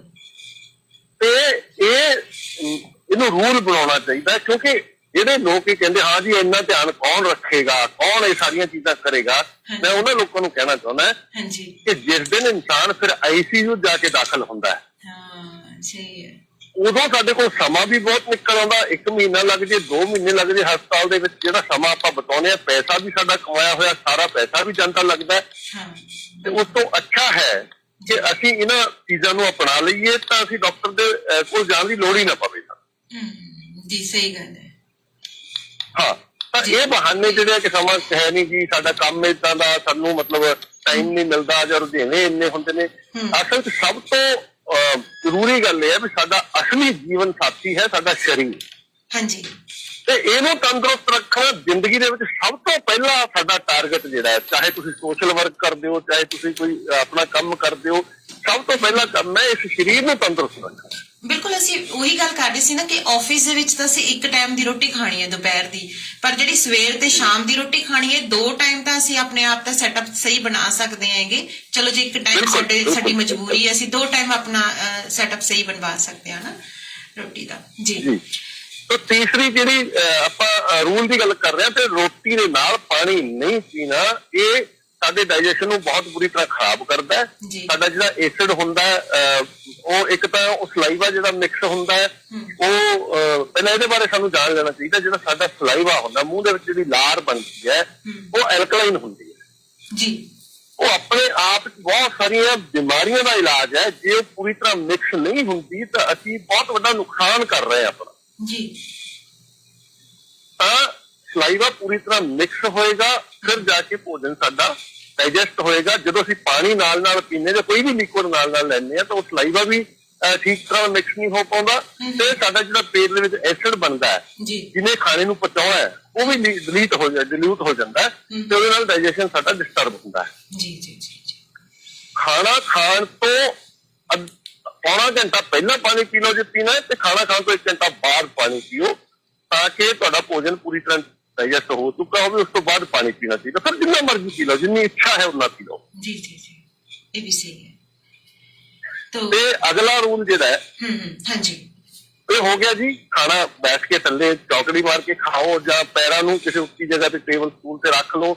ਦੂਸਰੀ ਗੱਲ, ਖਾਣੇ ਨੂੰ ਚੰਗੀ ਤਰ੍ਹਾਂ ਚਬਾ ਕੇ ਖਾਈਏ ਆਪਾਂ। ਤੀਸਰੀ ਗੱਲ, ਖਾਣਾ ਖਾਂਦੇ ਸਮੇਂ ਤੁਸੀਂ ਦੇਖਿਆ ਹੋਣਾ ਕੁਝ ਲੋਕ ਖਾਣਾ ਖਾਣ ਤੋਂ ਪਹਿਲਾਂ ਅਰਦਾਸ ਕਰਦੇ ਨੇ, ਪ੍ਰੇਅਰ ਕਰਦੇ ਨੇ। ਸਹੀ ਜੀ। ਉਹਦਾ ਮਤਲਬ ਇਹ ਹੈ ਕਿ ਉਹਨਾਂ ਦਾ ਧਿਆਨ ਪੂਰਾ ਦਾ ਪੂਰਾ ਕਨਸੈਂਟਰੇਟ ਹੋ ਜਾਏ ਖਾਣੇ ਤੇ ਜੀ।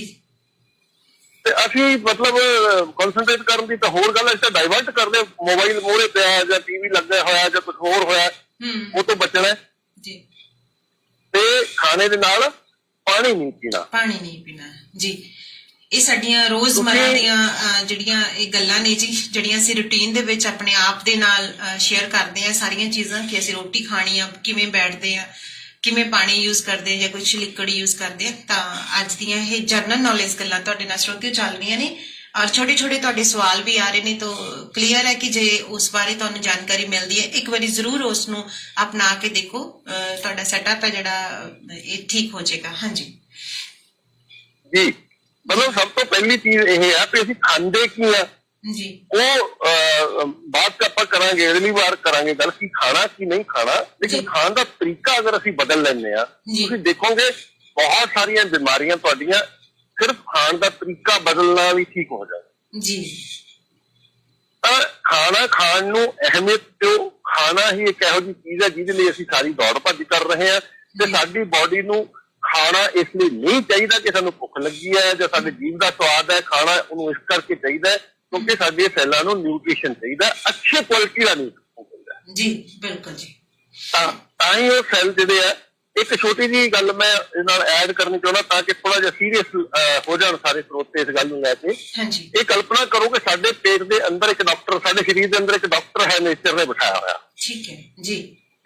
ਉਹ ਡਾਕਟਰ ਹਰ ਬਿਮਾਰੀ ਦਾ ਇਲਾਜ ਕਰ ਲੈਂਦਾ ਹੈ, ਉਹਨੂੰ ਸਭ ਕੁਝ ਆਉਂਦਾ। ਬਾਹਰਲੇ ਕਿਸੇ ਵੀ ਡਿਗਰੀ ਵਾਲੇ ਡਾਕਟਰ ਨਾਲੋਂ ਵੱਧ ਸਿਆਣਾ ਡਾਕਟਰ ਹੈ ਕਿਉਂਕਿ ਬਚਪਨ ਤੋਂ ਸਾਡੇ ਨਾਲ ਹੈ ਜੀ। ਹੁਣ ਉਸ ਡਾਕਟਰ ਦੇ ਕੋਲ ਸਾਰੀ ਕਾਬਲੀਅਤ ਹੈ, ਹਰ ਬਿਮਾਰੀ ਦਾ ਇਲਾਜ ਕਰ ਸਕਦਾ ਹੈ, ਲੇਕਿਨ ਉਹਨੂੰ ਦਵਾਈ ਬਣਾਉਣ ਲਈ ਜਿਹੜਾ ਕੱਚਾ ਮਾਲ ਚਾਹੀਦਾ, ਜਿਹੜੇ ਇਨਗਰੀਡੀਐਂਟ ਚਾਹੀਦੇ, ਉਹਨੇ ਬਲੱਡ ਚੋਂ ਲੈਣੇ ਜੀ। ਹੁਣ ਅਗਰ ਉਹ ਬਲੱਡ ਦੇ ਵਿੱਚ ਇਨਗਰੀਡੀਐਂਟ ਅੱਛੀ ਕੁਆਲਿਟੀ ਦੇ ਨਹੀਂ ਹੈ ਤਾਂ ਵੀ ਉਹ ਦਵਾ ਨਹੀਂ ਬਣਾ ਪਾਏਗਾ। ਅਗਰ ਉਹ ਇਨਗਰੀਡੀਐਂਟ ਪੂਰੇ ਨਹੀਂ ਹੈ, ਉਹਨਾਂ ਚ ਕੋਈ ਇੱਕ ਦਾ ਮਿਸ ਹੈ ਤਾਂ ਵੀ ਨਹੀਂ ਉਹ ਦਵਾ ਬਣਾ ਪਾਏਗਾ। ਮਤਲਬ ਬਿਮਾਰ ਜਿਹੜਾ ਸਾਡਾ ਸਰੀਰ ਨੇਚਰ ਨੇ ਏਦਾਂ ਦਾ ਬਣਾਇਆ, ਜਾਂ ਇਹ ਕਹਿ ਲਓ ਦੁਨੀਆ ਦੀ ਇੱਕ ਇਹੋ ਜਿਹੀ ਮਸ਼ੀਨ, ਅੱਜ ਤੱਕ ਦੀ ਇੱਕ ਇਹੋ ਜਿਹੀ ਮਸ਼ੀਨ ਹੈ ਜਿਹੜੀ ਖੁਦ ਆਪਣੇ ਆਪ ਨੂੰ ਠੀਕ ਕਰ ਸਕਦੀ ਹੈ ਜੀ। ਠੀਕ ਹੈ। ਸਾਡਾ ਸਰੀਰ ਇਹੋ ਜਿਹੀ ਮਸ਼ੀਨ ਹੈ ਜਿਹੜਾ ਖੁਦ ਆਪਣਾ ਇਲਾਜ ਕਰ ਸਕਦਾ, ਆਪਣੇ ਆਪ ਨੂੰ ਰਿਪੇਅਰ ਕਰ ਸਕਦੀ ਹੈ ਜੀ ਜੀ। ਇਸ ਕਰਕੇ ਇਹਦਾ ਖਿਆਲ ਰੱਖਣਾ ਉਹ ਬਹੁਤ ਜ਼ਰੂਰੀ ਹੈ। ਮੰਨ ਲਓ ਤੁਹਾਡੇ ਘਰ 'ਚ ਕੋਈ ਪੇਸ਼ੈਂਟ ਹੈ, ਤੁਸੀਂ ਡਾਕਟਰ ਨੂੰ ਕਾਲ ਕਰਦੇ ਹੋ, ਡਾਕਟਰ ਆਉਂਦਾ, ਜਦੋਂ ਅੰਦਰ ਵੜਨ ਲੱਗਦਾ ਤੁਸੀਂ ਉਹਦੇ ਹੱਥ 'ਚ ਉਹਦਾ ਬੈਗ ਖੋਲ ਲੈਂਦੇ ਹੋ। ਹਾਂਜੀ ਜੀ। ਉਹ ਬੈਗ ਜਿਹਦੇ 'ਚ ਉਹਦੇ ਟੂਲ ਨੇ, ਹਾਂਜੀ, ਉਹਦਾ ਸਟੈਥੋਸਕੋਪ ਹੈ, ਥਰਮਾਮੀਟਰ ਹੈ, ਗੋਲੀਆਂ, ਦਵਾਈਆਂ, ਬਿਲਕੁਲ ਸਾਰਾ ਕੁਝ ਉਹਦੇ ਬੈਗ 'ਚ ਹੈ। ਤੁਸੀਂ ਬੈਗ ਖੋਲ ਲੈਂਦੇ ਹੋ, ਹੁਣ ਕਹਿੰਦੇ ਹੋ ਵੀ ਚਲੋ ਇਹਦਾ ਇਲਾਜ ਕਰ ਪੇਸ਼ੈਂਟ ਦਾ, ਉਹ ਨਹੀਂ ਕਰ ਪਾਏਗਾ ਜੀ।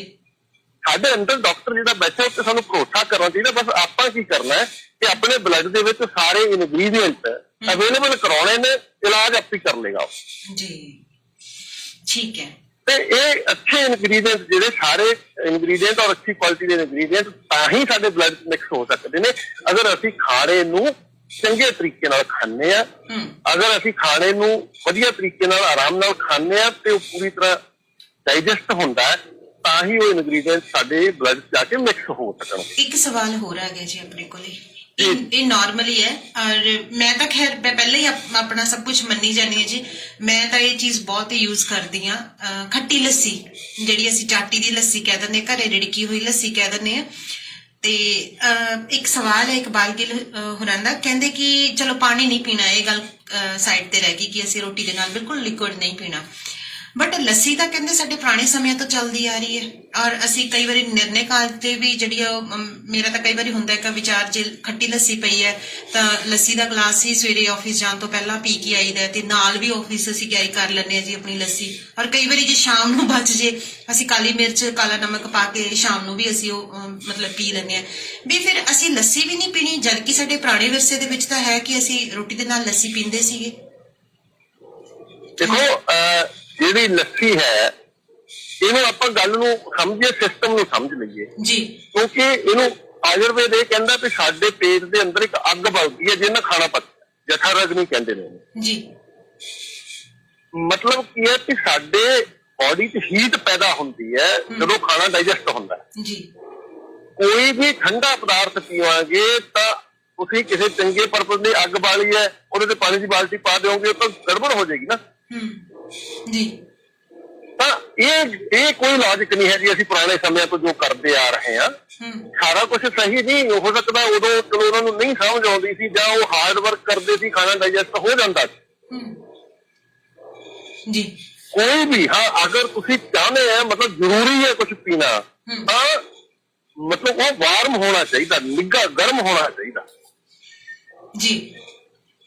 वैसे तो चंगी गल ये है प्रॉपर डाइजेशन के लिए कोई भी लिक्विड नाल ना लो, लेकिन अगर लेना है तो तुसी पानी भी पीना तो उन्हें कोसा कर लो ताकि वो घट्टो घट जाके ਜਿਹੜੀ ਹੀਟ એનર્ਜੀ ਸਾਡੇ ਅੰਦਰ ਉਹ ਡਾਈਜੈਸ਼ਨ ਦੀ ਹੀਟ ਪੈਦਾ ਹੋ ਰਹੀ ਹੈ ਉਹਨੂੰ ਡਿਸਟਰਬ ਨਾ ਕਰੇਗਾ। ਤੁਸੀਂ ਇੱਕ ਗੱਲ ਯਾਦ ਕਰਾਤੀ ਮੈਨੂੰ, ਸ਼ਾਇਦ ਉਸ ਟਾਈਮ ਦੀ ਗੱਲ ਅੱਜ ਸਮਝ ਆਈ ਆ। ਸਾਡੇ ਬਜ਼ੁਰਗ ਮੇਰੇ ਦਾਦਾ ਦਾਦੀ ਜ਼ਿਆਦਾਤਰ ਜਿਹੜੇ ਰੋਟੀ ਖਾਂਦੇ ਸੀ ਚੁੱਲ੍ਹੇ ਦੇ ਕੋਲ ਹੀ ਬੈਠ ਜਾਂਦੇ ਸੀਗੇ ਵੀ ਉੱਥੇ ਹੀ ਗਰਮ ਗਰਮ ਰੋਟੀ ਖਾਂਦੇ ਸੀ, ਤੇ ਉਹਨਾਂ ਨੇ ਕੀ ਕਰਨਾ ਸੀ, ਥੋੜੇ ਜਿਹੇ ਕੋਲੇ ਬਾਹਰ ਕੱਢ ਲੈਣੇ ਸੀ, ਕੋਲੇ ਦੇ ਵਿੱਚ ਲੱਸੀ ਪਾਉਣੀ, ਕੋਲਿਆਂ ਦੇ ਉੱਪਰ ਰੱਖ ਦੇਣੀ, ਤੇ ਅਸੀਂ ਕਹਿ ਦਿੰਦੇ ਸੀ ਤੁਸੀਂ ਇਹਨੂੰ ਪਾਣੀ ਕੱਢ ਜਾਂਦੇ ਹੋ ਤਾਂ ਫਟੀ ਜਾਂਦੀ ਹੈਗੀ, ਤੇ ਉਹ ਕਹਿੰਦੇ ਨਹੀਂ ਇਹਨੂੰ ਕੋਸੀ ਹੋ ਜਾਂਦੇ, ਕੋਸੀ ਹੋ ਕੇ ਮਤਲਬ ਵਧੀਆ ਅਸੀਂ ਪੀਵਾਂਗੇ। ਤਾਂ ਮੈਨੂੰ ਲੱਗਦਾ ਅੱਜ ਸਮਝ ਆਇਆ ਵੀ ਉਦੋਂ ਤਾਂ ਮੈਨੂੰ ਐਂ ਲੱਗਦਾ ਸੀਗਾ ਵੀ ਇਹ ਐਵੇਂ ਕਾਹਤੋਂ ਧੱਕਾ ਕਰੀ ਜਾਂਦੇ ਆਪਦੇ ਆਪ ਨਾਲ ਵੀ ਧਰਤੀ ਕਰਕੇ ਲੱਸੀ ਪੀਂਦੇ ਆ। ਤਾਂ ਮੇਰੇ ਦਾਦਾ ਵੀ ਜ਼ਿਆਦਾਤਰ, ਮੇਰੀ ਦਾਦੀ ਵੀ, ਉਹਨਾਂ ਨੇ ਉਹ ਛਟੀ ਦਾ ਡੱਕਾ ਮਾਰੀ ਜਾਣਾ, ਜਦੋਂ ਫਟਦੀ ਤਾਂ ਉਹਨੂੰ ਥੋੜਾ ਜਿਹਾ ਹੋਰ ਹਿਲਾ ਕੇ ਸਹੀ ਕਰ ਲੈਣਾ, ਪਰ ਕੋਸੀ ਲੱਸੀ ਜਿਹੜੀ ਉਹ ਰੋਟੀ ਨਾਲ ਪੀਂਦੇ ਸੀ। ਅੱਜ ਇਹ ਚੀਜ਼ ਨੂੰ ਸਮਝ ਆਇਆ ਵੀ ਜੇ ਲਿਕੁਇਡ ਪੀਣਾ ਜ਼ਰੂਰੀ ਵੀ ਹੈ ਤਾਂ ਅਸੀਂ ਉਹਨੂੰ ਥੋੜਾ ਜਿਹਾ ਠਾਰ ਭੰਨ ਸਕਦੇ ਹਾਂ ਵੀ ਠੰਡਾ ਨਾ ਹੋਵੇ ਉਹ। ਘੱਟੋ ਘੱਟ ਬੋਡੀ ਟੈਂਪਰੇਚਰ ਤੇ ਆ ਜਾਏ 37 ਡਿਗਰੀ ਟੈਂਪਰੇਚਰ ਹੁੰਦਾ ਸਾਡੀ ਬੋਡੀ ਦਾ ਜੀ, ਉਹ ਬੋਡੀ ਟੈਂਪਰੇਚਰ ਤੇ ਆ ਜਾਏ ਘੱਟੋ ਘੱਟ ਜੀ ਜੀ ਜੀ ਜੀ। ਤੇ ਇੱਕ ਜਿਹੜਾ ਹੋਰ ਮੈਂ ਲਾਸਟ ਤੇ ਸਮਾਂ ਵੀ ਮੈਨੂੰ ਲੱਗਦਾ ਆਪਣਾ ਹੋ ਚੱਲਿਆ 8:51 ਹੋ ਗਏ ਜੀ। ਹਾਂਜੀ ਆਪਣੇ ਕੋਲੇ ਕੁਝ ਤੇ ਉਹ ਚੀਜ਼ ਕੀ ਹੈ ਜੀ ਤੇ ਉਹ ਵੀ ਅਸੀਂ ਬਹੁਤ ਵੱਡੀ ਗਲਤੀ ਸਾਰੇ ਹੀ ਕਰਦੇ ਆ ਜਦੋਂ ਆਪਾਂ ਲਿਕੁਇਡ ਪੀਣ ਦੀ ਗੱਲ ਕੀਤੀ ਹੈ, ਠੰਡਾ ਪੀਣ ਦੀ ਗੱਲ ਕੀਤੀ ਹੈ, ਇਹਦੇ ਨਾਲ ਆਉਂਦਾ ਨਹਾਉਣਾ। ਹਾਂ ਜੀ।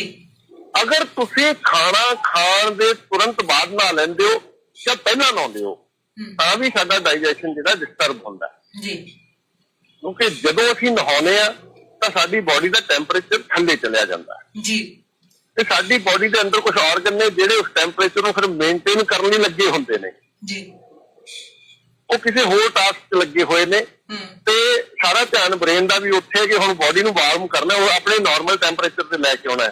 ਉਹਦੇ ਨਾਲ ਹੀ ਅਸੀਂ ਖਾਣਾ ਖਾ ਲੈਂਦੇ ਆ ਤਾਂ ਸਾਡਾ ਡਾਈਜੈਸ਼ਨ ਜਿਹੜਾ ਉਹ ਡਿਸਟਰਬ ਹੁੰਦਾ ਜੀ। ਤਾਂ ਘੱਟੋ ਘੱਟ 45 ਮਿੰਟ ਪਹਿਲਾਂ ਨਹਾਉਣਾ ਹੈ, ਉਸ ਤੋਂ ਬਾਅਦ ਖਾਣਾ ਖਾਣਾ ਹੈ, ਤੇ 45 ਮਿੰਟ ਨਹਾਉਣ ਤੋਂ ਬਾਅਦ ਬਲਕਿ 1 ਘੰਟੇ ਦਾ ਗੈਪ ਹੈ ਜੇ ਜ਼ਿਆਦਾ ਬਿਹਤਰ ਹੈ। ਕੀ ਬਾਤ ਹੈ, ਇਹ ਵੀ ਇੱਕ ਅਹਿਮ ਸਵਾਲ ਹੈ ਜੀ। ਜੀ ਤੇ ਖਾਣੇ ਦੇ ਵਿੱਚ ਜੋ ਵੀ ਅਸੀਂ ਖਾਂਦੇ ਆ ਅਗਰ ਉਹ ਬੋਡੀ ਟੈਂਪਰੇਚਰ ਤੋਂ ਜ਼ਿਆਦਾ ਠੰਡਾ ਹੈ ਤਾਂ ਵੀ ਸਾਡੇ ਸਰੀਰ ਨੂੰ ਮਿਹਨਤ ਕਰਨੀ ਪਏਗੀ, ਔਖਾ ਹੋਏਗਾ ਸਾਡੀ ਬੋਡੀ ਉਹਨੂੰ ਡਾਈਜੈਸਟ ਕਰਨ ਲਈ। ਜੇ ਉਹ ਸਾਡੇ ਟੈਂਪਰੇਚਰ ਤੋਂ ਉੱਪਰ ਹੈ ਟੈਂਪਰੇਚਰ ਉਹਦਾ ਤਾਂ ਵੀ ਉਹ ਸਾਡੀ ਬੋਡੀ ਲਈ ਡਿਸਟਰਬ ਹੋਏਗਾ ਜੀ। ਤੇ ਇਹ ਅਹਿਮ ਜਾਣਕਾਰੀ, ਬਹੁਤ ਗਰਮ ਚੀਜ਼ਾਂ ਖਾਣੀਆਂ ਵੀ ਠੀਕ ਨਹੀਂ ਤੇ ਬਹੁਤ ਠੰਡੀਆਂ ਚੀਜ਼ਾਂ ਜਿਹੜੀਆਂ ਉਹ ਵੀ ਸਾਡੇ ਡਾਈਜੈਸ਼ਨ ਨੂੰ ਖਰਾਬ ਕਰਦੀਆਂ। ਤੋ ਇਹ ਅੱਜ ਦੀ ਸੀ ਜਨਰਲ ਸਾਡੀ ਜਾਣਕਾਰੀ ਕਿ ਅਸੀਂ ਜਿਹੜਾ ਆਪਣਾ ਖਾਣਾ ਖਾਂਦੇ ਆ ਉਸ ਦੇ ਢੰਗ ਤਰੀਕੇ ਜਿਹੜੇ ਅੱਜ ਦੇ ਅਸੀਂ ਦਿਨ ਦੇ ਵਿੱਚ ਤੁਹਾਡੇ ਤੋਂ ਸਿੱਖੇ ਨੇ, ਤੇ ਆਸ ਕਰਦੇ ਹਾਂ ਵੀ ਜਿਹੜੇ ਢੰਗ ਤਰੀਕਿਆਂ ਦੇ ਲਈ ਅਸੀਂ ਪ੍ਰਪੇਅਰ ਆਪਣੇ ਆਪ ਨੂੰ ਕਰ ਸਕਦੇ ਹਾਂ ਜ਼ਰੂਰ ਕਰਾਂਗੇ, ਕਿਉਂਕਿ ਜਿਹੜੀ ਚੀਜ਼ ਦਾ ਕੋਈ ਹੱਲ ਨਹੀਂ ਹੁੰਦਾ ਉੱਥੇ ਜਾ ਕੇ ਗੱਲ ਔਖੀ ਹੋ ਜਾਂਦੀ ਹੈ, ਪਰ ਜਿੱਥੇ ਸਾਡੇ ਕੋਲ ਸਮਾਂ ਵੀ ਹੈ ਤੇ ਅਸੀਂ ਬਹਾਨਾ ਵੀ ਨਹੀਂ ਲਾ ਸਕਦੇ, ਬਟ ਉਹ ਚੀਜ਼ਾਂ ਨੂੰ ਅਸੀਂ ਹੱਲ ਜ਼ਰੂਰ ਕਰ ਸਕਾਂਗੇ। ਤੇ ਮੈਨੂੰ ਲੱਗਦਾ ਸਾਡੇ ਸਰੋਤਿਆਂ ਨੇ ਵੀ ਅੱਜ ਕਾਫੀ ਜਾਣਕਾਰੀ ਸ਼ੇਅਰ ਕੀਤੀ ਹੈ, ਤੁਹਾਡੇ ਤੋਂ ਸਾਂਝੀ ਕੀਤੀ ਹੈ, ਤੇ ਮੈਂ ਇਹ ਕਹੂੰਗੀ ਕਿ ਜਾਂਦੀ ਜਾਂਦੀ ਤੁਸੀਂ ਆਪਣੇ ਪੇਜ ਔਰ ਆਪਣਾ ਨੰਬਰ ਜ਼ਰੂਰ ਅਨਾਉਂਸਮੈਂਟ ਕਰ ਦਿਓ ਤਾਂ ਕਿ ਤੁਹਾਡੇ ਸੈਗਮੈਂਟ ਦੇ ਨਾਲ ਤੁਹਾਡੀਆਂ ਕਲਾਸਿਸ ਜੋ ਤੁਸੀਂ ਜੁਆਇਨ ਕਰਵਾਉਣੀ ਹੋ ਉਸ ਦੇ ਨਾਲ ਸਾਡੇ ਕਿਸੇ ਵੀ ਸਰੋਤੇ ਨੇ ਜੁੜਨਾ ਹੋਵੇ ਤਾਂ ਉਹ ਜ਼ਰੂਰ ਜੁੜ ਸਕਦੇ ਹੈ। ਹਾਂਜੀ ਜੀ। ਤੇ ਮੈਂ ਇੱਕ ਗੱਲ ਜ਼ਰੂਰ ਕਹਿਣੀ ਚਾਹੁੰਦਾ ਸਾਰਿਆਂ ਨੂੰ, ਕਿਉਂਕਿ ਅਸੀਂ ਲਾਈਟਲੀ ਲੈ ਲੈਂਦੇ ਨਾ ਗੱਲਾਂ ਨੂੰ। ਹਾਂਜੀ। ਮਤਲਬ ਅਸੀਂ ਜਦੋਂ ਬਹੁਤ ਸਾਰੇ ਲੋਕਾਂ ਨੂੰ ਲੱਗਦਾ ਸਾਨੂੰ ਤਾਂ ਕੋਈ ਤਕਲੀਫ ਨਹੀਂ, ਅਸੀਂ ਤਾਂ ਬੜੇ ਲੰਬੇ ਸਮੇਂ ਤੋਂ ਤੱਕ ਕਰੀ ਜਾ ਰਹੇ ਹਾਂ। ਹਾਂਜੀ। ਕਿਉਂਕਿ ਤਕਲੀਫ ਜਿਹੜੀ ਹੈ ਸਾਡੇ ਸਰੀਰ ਦੇ ਅੰਦਰ, ਹੁਣ ਤੁਸੀਂ ਦੇਖੋ ਕੈਂਸਰ ਜਦੋਂ ਹੁੰਦਾ ਹੈ ਤਾਂ ਉਹ ਲਾਸਟ ਸਟੇਜ ਤੇ ਪਹੁੰਚਿਆ ਹੁੰਦਾ ਜਦੋਂ ਪਤਾ ਲੱਗਦਾ। ਬਿਲਕੁਲ। ਤੇ ਇਸ ਭਰਮ ਦੇ ਵਿੱਚ ਨਾ ਰਹੋ ਕਿ ਸਾਨੂੰ ਕੋਈ ਤਕਲੀਫ ਨਹੀਂ ਹੈ। ਤੁਹਾਡੇ ਅੰਦਰ ਕੀ ਪਲ ਰਿਹਾ, ਕਿਹੜੀ ਡਿਸਟਰਬੈਂਸ ਹੋ ਰਹੀ ਹੈ ਉਹ ਪਤਾ ਨਹੀਂ ਹੈ ਤੁਹਾਨੂੰ। ਅੱਜ ਸਿੰਪਟਮ ਕੋਈ ਨਹੀਂ ਆ ਰਿਹਾ, ਬੋਡੀ ਨੂੰ ਹੈਂਡਲ ਕਰੀ ਜਾ ਰਹੀ ਹੈ ਜੀ, ਲੇਕਿਨ ਬੋਡੀ ਦੇ ਹੱਥ ਕਦੋਂ ਖੜੇ ਹੋ ਜਾਣੇ, ਸਰੀਰ ਨੇ ਕਦੋਂ ਹੱਥ ਖੜੇ ਕਰ ਦੇਣੇ ਤੇ ਤੁਹਾਨੂੰ ਉਹਦੇ ਲੱਛਣ ਬਾਹਰ ਆ ਜਾਣੇ ਆ, ਉਹ ਕੋਈ ਪਤਾ ਨਹੀਂ ਹੈ ਜੀ। ਇਸ ਕਰਕੇ ਅਸੀਂ ਜਦੋਂ ਤੰਦਰੁਸਤ ਹੈ ਉਦੋਂ ਹੀ ਆਪਣੇ ਲਾਈਫ ਸਟਾਈਲ ਨੂੰ ਠੀਕ ਕਰ ਲਈਏ ਤਾਂ ਹੀ ਅਸੀਂ ਜ਼ਿੰਦਗੀ ਭਰ ਤੰਦਰੁਸਤ ਰਹਿ ਸਕਦੇ ਹਾਂ ਜੀ। ਤੇ ਮੈਂ ਦੱਸਣਾ ਚਾਹੁੰਦਾ ਕਿ ਇਹੋ ਜਿਹੀਆਂ ਹੀ ਗੱਲਾਂ ਬਹੁਤ ਸਾਰੀਆਂ ਇੱਕ ਹੈਲਦੀ ਲਾਈਫ ਸਟਾਈਲ ਦੇ ਬਾਰੇ ਜਿਹੜੀ ਟ੍ਰੇਨਿੰਗ ਹੈ, ਮੇਰਾ ਟ੍ਰੇਨਿੰਗ ਪ੍ਰੋਗਰਾਮ ਹੈ ਲਾਈਫ ਸਟਾਈਲ ਐਜੂਕੇਟਰ ਦਾ, 1 ਮਹੀਨੇ ਦਾ ਆਨਲਾਈਨ ਕੋਰਸ ਹੈ ਉਹ, ਜੀ ਜੀ ਤੇ ਉਹਦੇ ਚ ਦਾਵਾ ਇਹ ਹੈ ਸਾਡਾ ਕਿ ਉਸ ਕੋਰਸ ਨੂੰ ਕੰਪਲੀਟ ਕਰਨ ਤੋਂ ਬਾਅਦ ਜੀਵਨ ਭਰ ਤੁਹਾਨੂੰ ਡਾਕਟਰ ਕੋਲ ਜਾਣ ਦੀ ਲੋੜ ਨਹੀਂ ਪਏਗੀ। ਤੁਸੀਂ ਘਰ ਦੇ ਵਿੱਚ ਹੀ ਹਰ ਛੋਟੀ ਤੋਂ ਛੋਟੀ ਤੇ ਵੱਡੀ ਬਿਮਾਰੀ ਦਾ ਇਲਾਜ ਆਪਣੇ ਘਰ 'ਚ ਬੈਠ ਕੇ ਕਰ ਸਕਦੇ। ਜੀ ਜੀ ਜੀ ਜੀ। ਤੇ ਉਹ ਇੱਕ ਰੋਜ਼ ਰਾਤ ਨੂੰ 8:30 ਤੋਂ 9:30 ਵਜੇ ਤੱਕ 1 ਘੰਟੇ ਦੀ ਕਲਾਸ ਹੁੰਦੀ ਜ਼ੂਮ ਐਪ ਤੇ। 5000 ਰੁਪਏ ਉਹਦੀ ਫੀਸ ਹੈ ਜੀ। ਤੇ ਇੱਕ ਇੰਨੀ ਥੋੜੀ ਫੀਸ ਦੇ ਵਿੱਚ ਡਾਕਟਰ ਬਣਨ ਦਾ ਕਿਤੇ ਹੋਰ ਸਿਸਟਮ ਪੂਰੇ ਇੰਡੀਆ 'ਚ ਪੂਰੇ ਦੁਨੀਆ 'ਚ ਨਹੀਂ ਹੈ ਜੀ।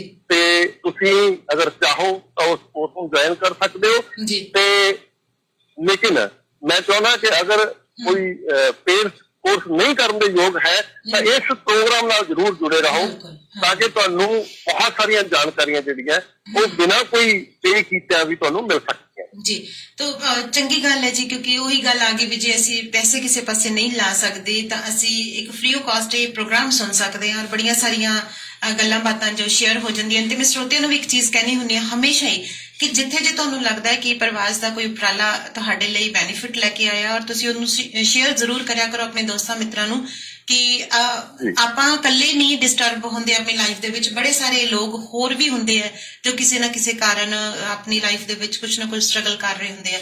ਸੋ ਸਰੋਤਿਓ ਜ਼ਰੂਰ ਅੱਗੇ ਤੋਂ ਅੱਗੇ ਆਪਣੀ ਇਸ ਆਵਾਜ਼ ਨੂੰ ਪਹੁੰਚਾਇਆ ਕਰੋ ਕਿਉਂਕਿ ਅਸੀਂ ਜੇ ਕੁਝ ਨਵਾਂ ਸਿੱਖ ਰਹੇ ਹਾਂਗੇ। ਅੱਜ ਬੜਿਆਂ ਨੇ ਆਪਣੀਆਂ ਛੋਟੀਆਂ ਗਲਤੀਆਂ ਨੂੰ ਮੰਨਿਆ ਹੈਗਾ ਇੱਥੇ। ਖਾਸ ਮੇਰੇ ਵਰਗੇ ਨੇ ਤਾਂ ਔਨ ਮਾਈਕ ਤੋਂ ਔਨ ਏਅਰ ਤੁਹਾਡੇ ਨਾਲ ਇਹ ਸ਼ੇਅਰ ਕੀਤਾ ਕਿ ਮੈਂ ਬਹੁਤ ਗਲਤੀਆਂ ਕਰਦੀ ਹਾਂ ਖਾਣੇ ਪੀਣੇ ਦੇ ਵਿੱਚ। तो ਸਾਡੀ ਉਹ ਰੂਟੀਨ ਸਹੀ ਹੋ ਜਾਂਦੀ ਹੈ। ਸੋ ਡਾਕਟਰ ਸਾਹਿਬ ਇੱਕ ਜਾਂਦੇ ਮੇਰਾ ਇੱਕ ਸਵਾਲ ਆਇਆਗਾ, ਹੁਣ ਮੈਨੂੰ ਇਹ ਨਹੀਂ ਪਤਾ ਇੰਦਰਜੀਤ ਸਿੰਘ ਜੀ ਇਸ ਨੂੰ ਕਿਹੜੇ ਸੰਦਰਭ ਦੇ ਵਿੱਚ ਪੁੱਛਣਾ ਚਾਹੁੰਦੇ ਆ, ਬਟ ਉਹਨਾਂ ਨੇ ਗਰਮ ਪਾਣੀ ਦੇ ਨਾਲ ਨਹਾ ਸਕਦੇ ਆ। ਇੱਕ ਲਾਈਨ ਲਿਖ ਕੇ ਮੈਨੂੰ ਛੱਡਤਾ, ਮੈਂ ਕੁਐਸਚਨ ਵੀ ਅੱਗੋਂ ਕੀਤਾ ਸੀਗਾ ਵੀ ਗਰਮ ਪਾਣੀ ਤਾਂ ਦੇਖੋ ਮੌਸਮ ਦੇ ਹਿਸਾਬ ਨਾਲ ਅੱਜ ਵੀ ਗਰਮੀਆਂ 'ਚ ਵੀ ਬਹੁਤੇ ਲੋਕ ਆ ਜਿਹੜੇ ਕੋਸੇ ਜਿਹੇ ਪਾਣੀ ਨਾਲ ਨਹਾਉਂਦੇ ਆ। ਜਾਂਦੇ ਥੋੜੇ ਜਿਹਾ ਆਪਣੇ ਕੋਲ ਸਮਾਂ ਮਿੰਟ 3 ਰਹਿ ਗਏ ਆਪਣੇ ਕੋਲੇ ਜੀ 9 ਵਜੇ। ਹਾਂਜੀ, ਮਤਲਬ ਆਯੁਰਵੇਦ ਜਿਹੜਾ ਹੈ ਉਹ ਆਯੁਰਵੇਦ ਇਸ ਗੱਲ ਨੂੰ ਮੰਨਦਾ ਕਿ ਤੁਹਾਨੂੰ ਹਮੇਸ਼ਾ ਠੰਡੇ ਪਾਣੀ ਨਾਲ ਨਹਾਉਣਾ ਚਾਹੀਦਾ, ਗਰਮ ਪਾਣੀ ਨਾਲ ਨਹੀਂ ਨਹਾਉਣਾ ਚਾਹੀਦਾ।